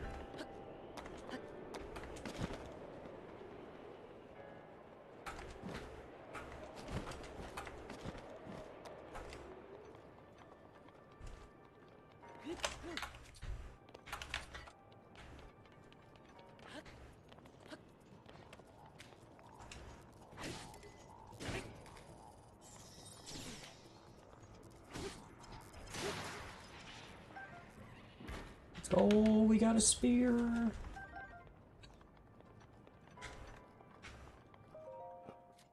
Alright, that's the first step down. I believe next we got the 4 or 5 terminals. And then, you know, we fight Windblight, which is incredibly easy. Windblight is so easy.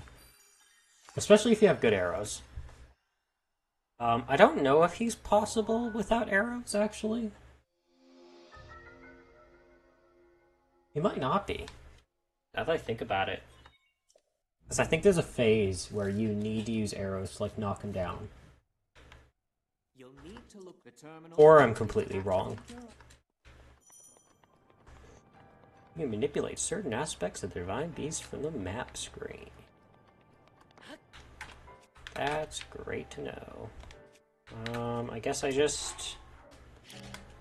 It's minus. Tilt it? That's the wrong way, that's the wrong way, that's the wrong way.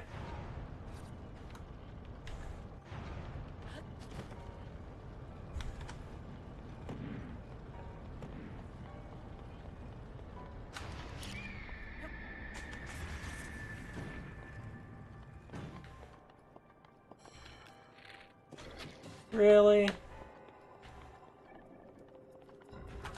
So I believe I hit this. I get rid of this idiot.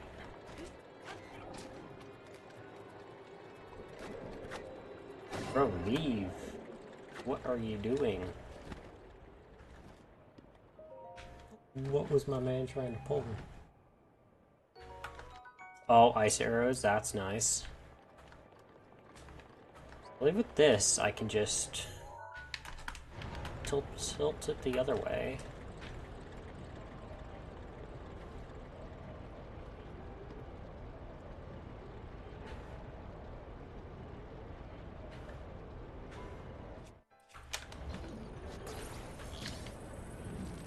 Oh, I have to hold this.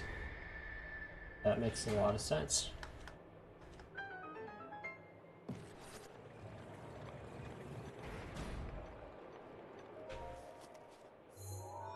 That's a terminal down. There are 4.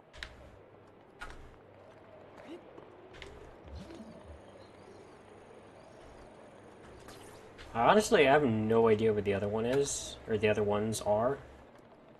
How do you even get back here? What? There's a terminal.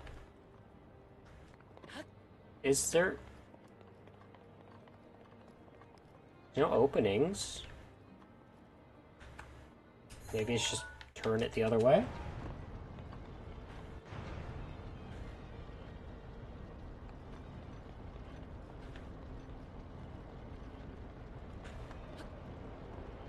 Oh shoot, there's a chest up there.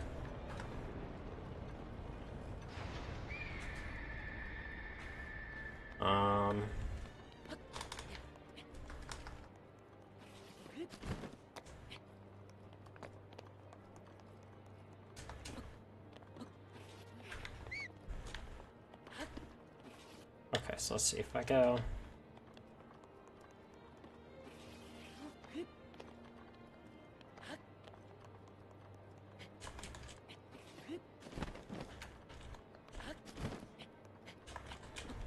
Hey, there we go. Who needs whatever the normal way is to get that? Which I honestly have no idea what it is.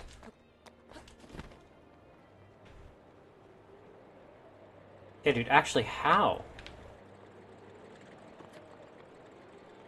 How do you get in here?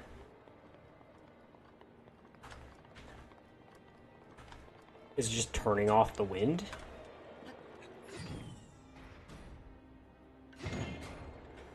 Is it...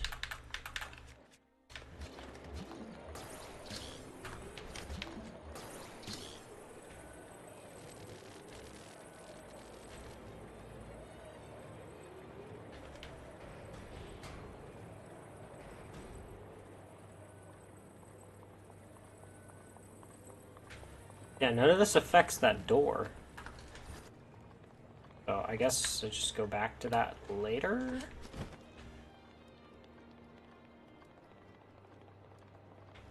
And for now, I go back over here.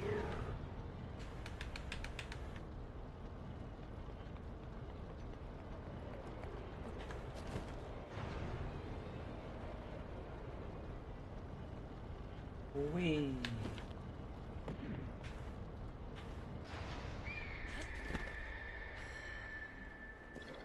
Oh wait, this is an easy chest. Just... Okay, never mind.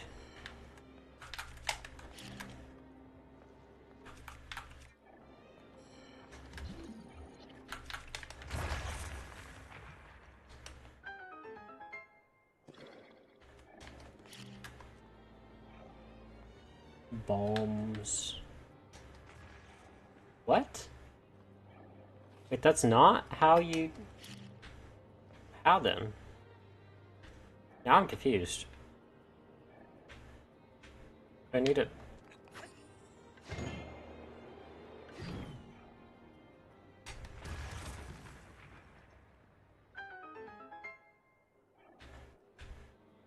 Oh, I see, I think. So now we tilt the bird the other way.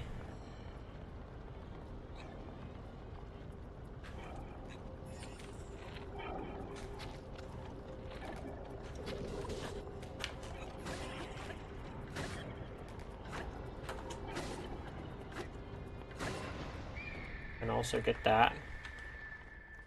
Yeah. So now we can push this. The power of totally real magnets. And it's not working. Okay. Tilt the bird the other way.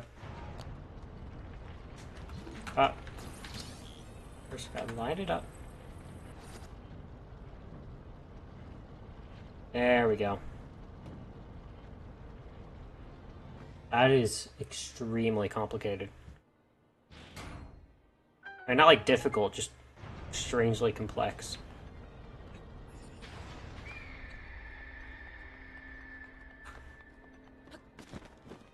That's another terminal down. I know the other one's just back in the previous room. So I'll place it 3. There's the one behind the door. Yeah.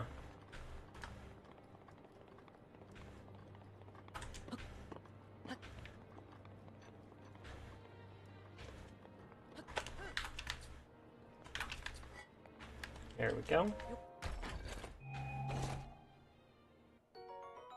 Knight's Claymore. That can actually be helpful for the fight. Or no, the spear will be helpful for the fight. This I can use as a temporary weapon.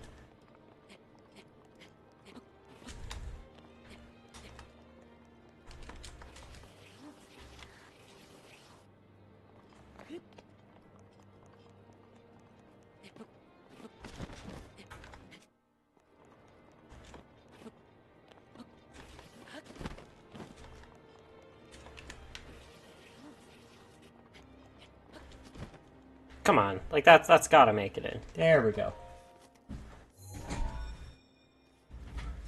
There we go. 2 terminals remaining. Don't know why there's an arrow there. Probably something I missed. Tilt.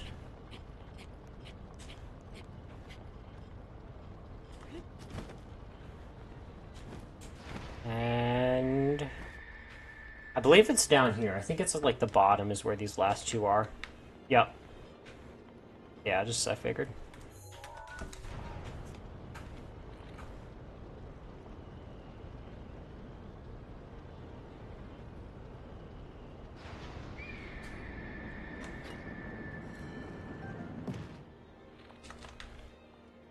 Bruh.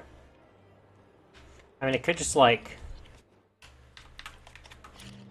Hopefully I don't die from this.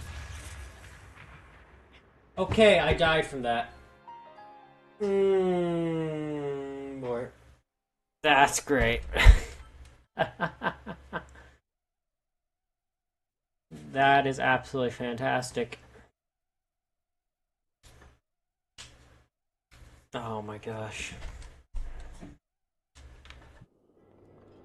I spawn back here. Excuse me, is this just the spawn point? Because I ain't redoing all that. Absolutely not. Oh, okay, I think it's just a spawn point.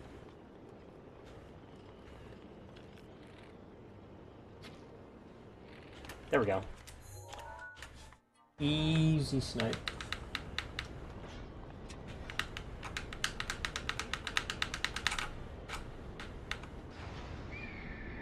Nintendo needs to bring back the, either the GameCube or the Wii U analog sticks, because they were just the best. GameCube, Wii, and Wii U all had great analog sticks. Like, way better than N64. And then they hit the Switch, and they just decided to make a bad one all of a sudden. It's like, you know, I'll deal with the Joy-Cons. They're not miserable, but, like, why? Why couldn't you just use the same design that's been working so well for so long? That'll be my next video essay. Is why are Nintendo joysticks all of a sudden trash?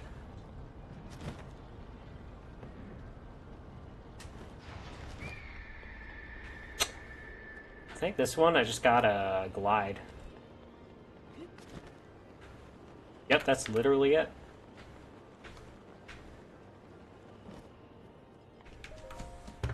Oh, we got all the terminals, baby. Let's go. So that's pretty much... I want you to take a flap to it. Now I gotta turn it the other way just to get out.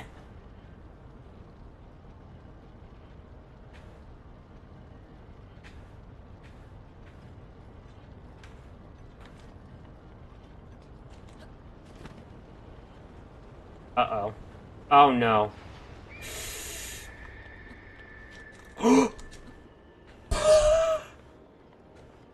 There's no way. There's no way I survived that. Bro, that is insane. Oh, hey, there's a chest back here. Probably grab this. Well, I say back here, but it's literally the very front of the entire structure. Giant ancient core, let's go. Last of all. We may as well end off the wind area with a wind bomb. Let's go. I should probably... I'm on a really low health. So, just gonna grab one of these. Let's go. The wind blight, what's up? I'm here.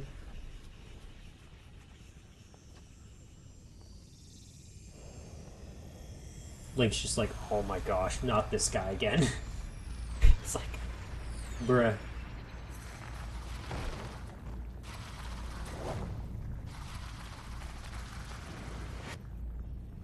His gun was so powerful it lagged the game.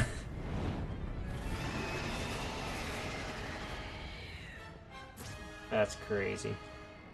Good luck. That thing is one of Ganon's own, and it plays dirty. It defeated me 100 years ago, but only because I was winging it. I can't believe I'm actually saying this, but you must avenge me, Link. Let's go. It's a very intense build-up for an incredibly simple fight. Like, where are you at, bro?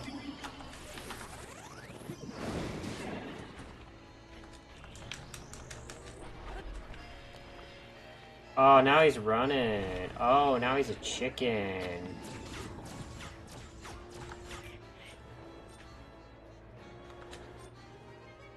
Let's see if I can parry something from him. Oh, is he just waiting for me? Oh, my bad.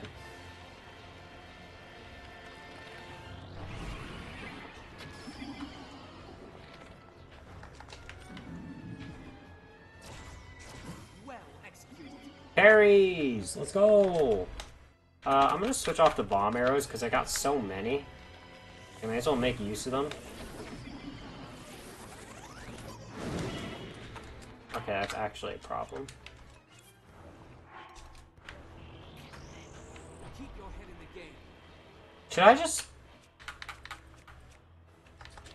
I'm gonna switch bows real quick.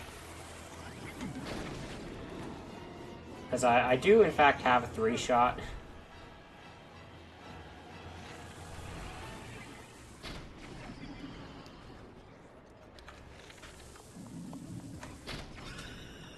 Second phase. Yeah, triple shot bomb arrows is makes this much more trivial. Watch your blind spot.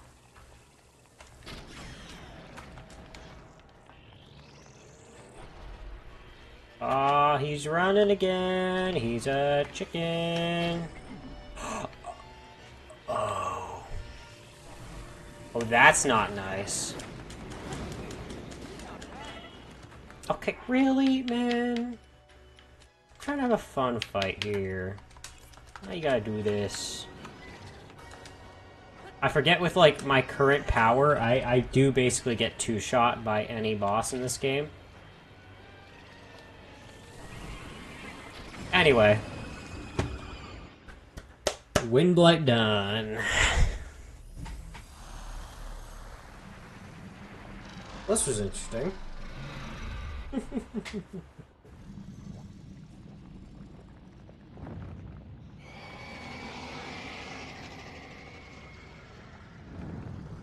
Ooh.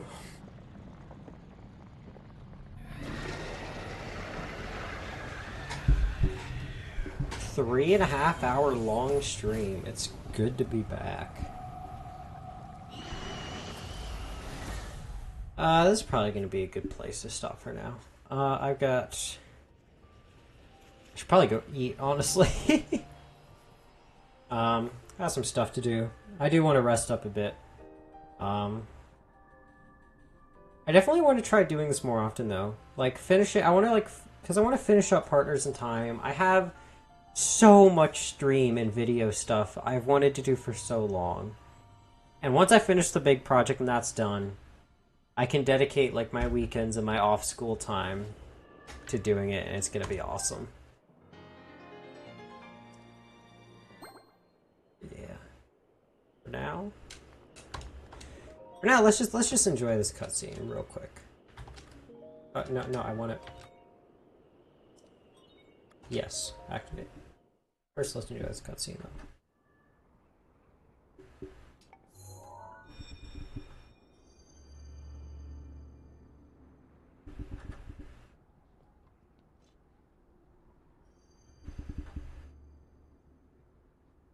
Well, I'll be plucked. You defeated him, eh? Who would have thought?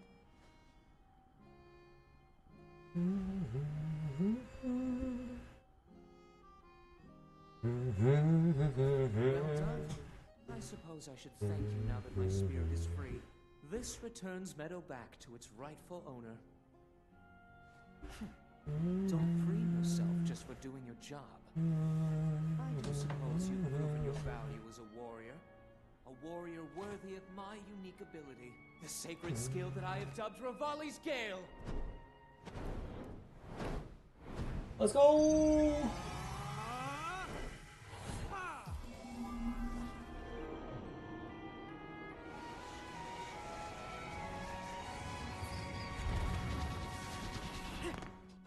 Imagine Link just like face planted.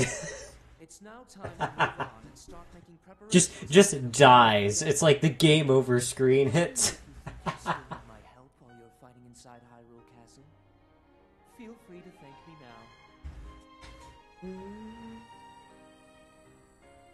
Or never mind, just go. Your job is far from finished, you know.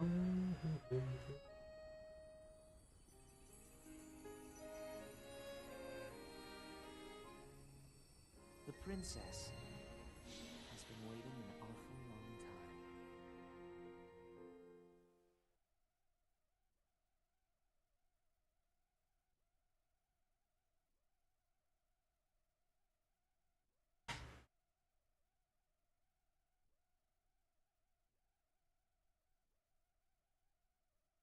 Did the game crash? Uh-oh. Oh no, did the game crash? Oh, okay, good. No. Okay, I was concerned for a second. We're all good, we're all good.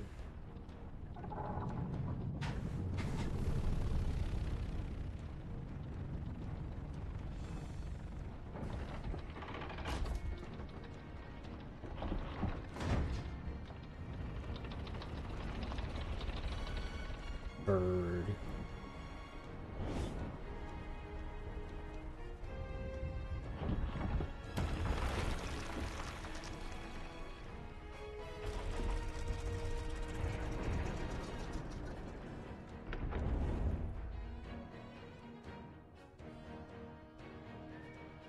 Yeah, phew.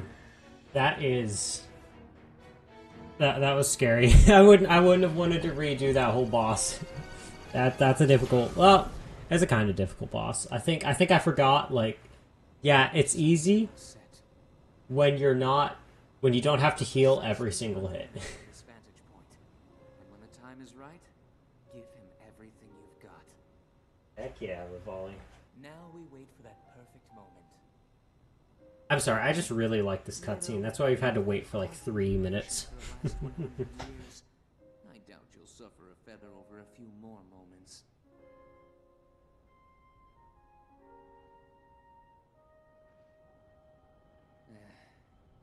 After all these years, I simply must... I do kind of wish you were able to like return to the Divine Beast in some way. Like that just... Made his way to this divine beast. Having some sort of like replay value, maybe have like a DLC where you return to them and you have to like do a harder version. Like that would have been really cool.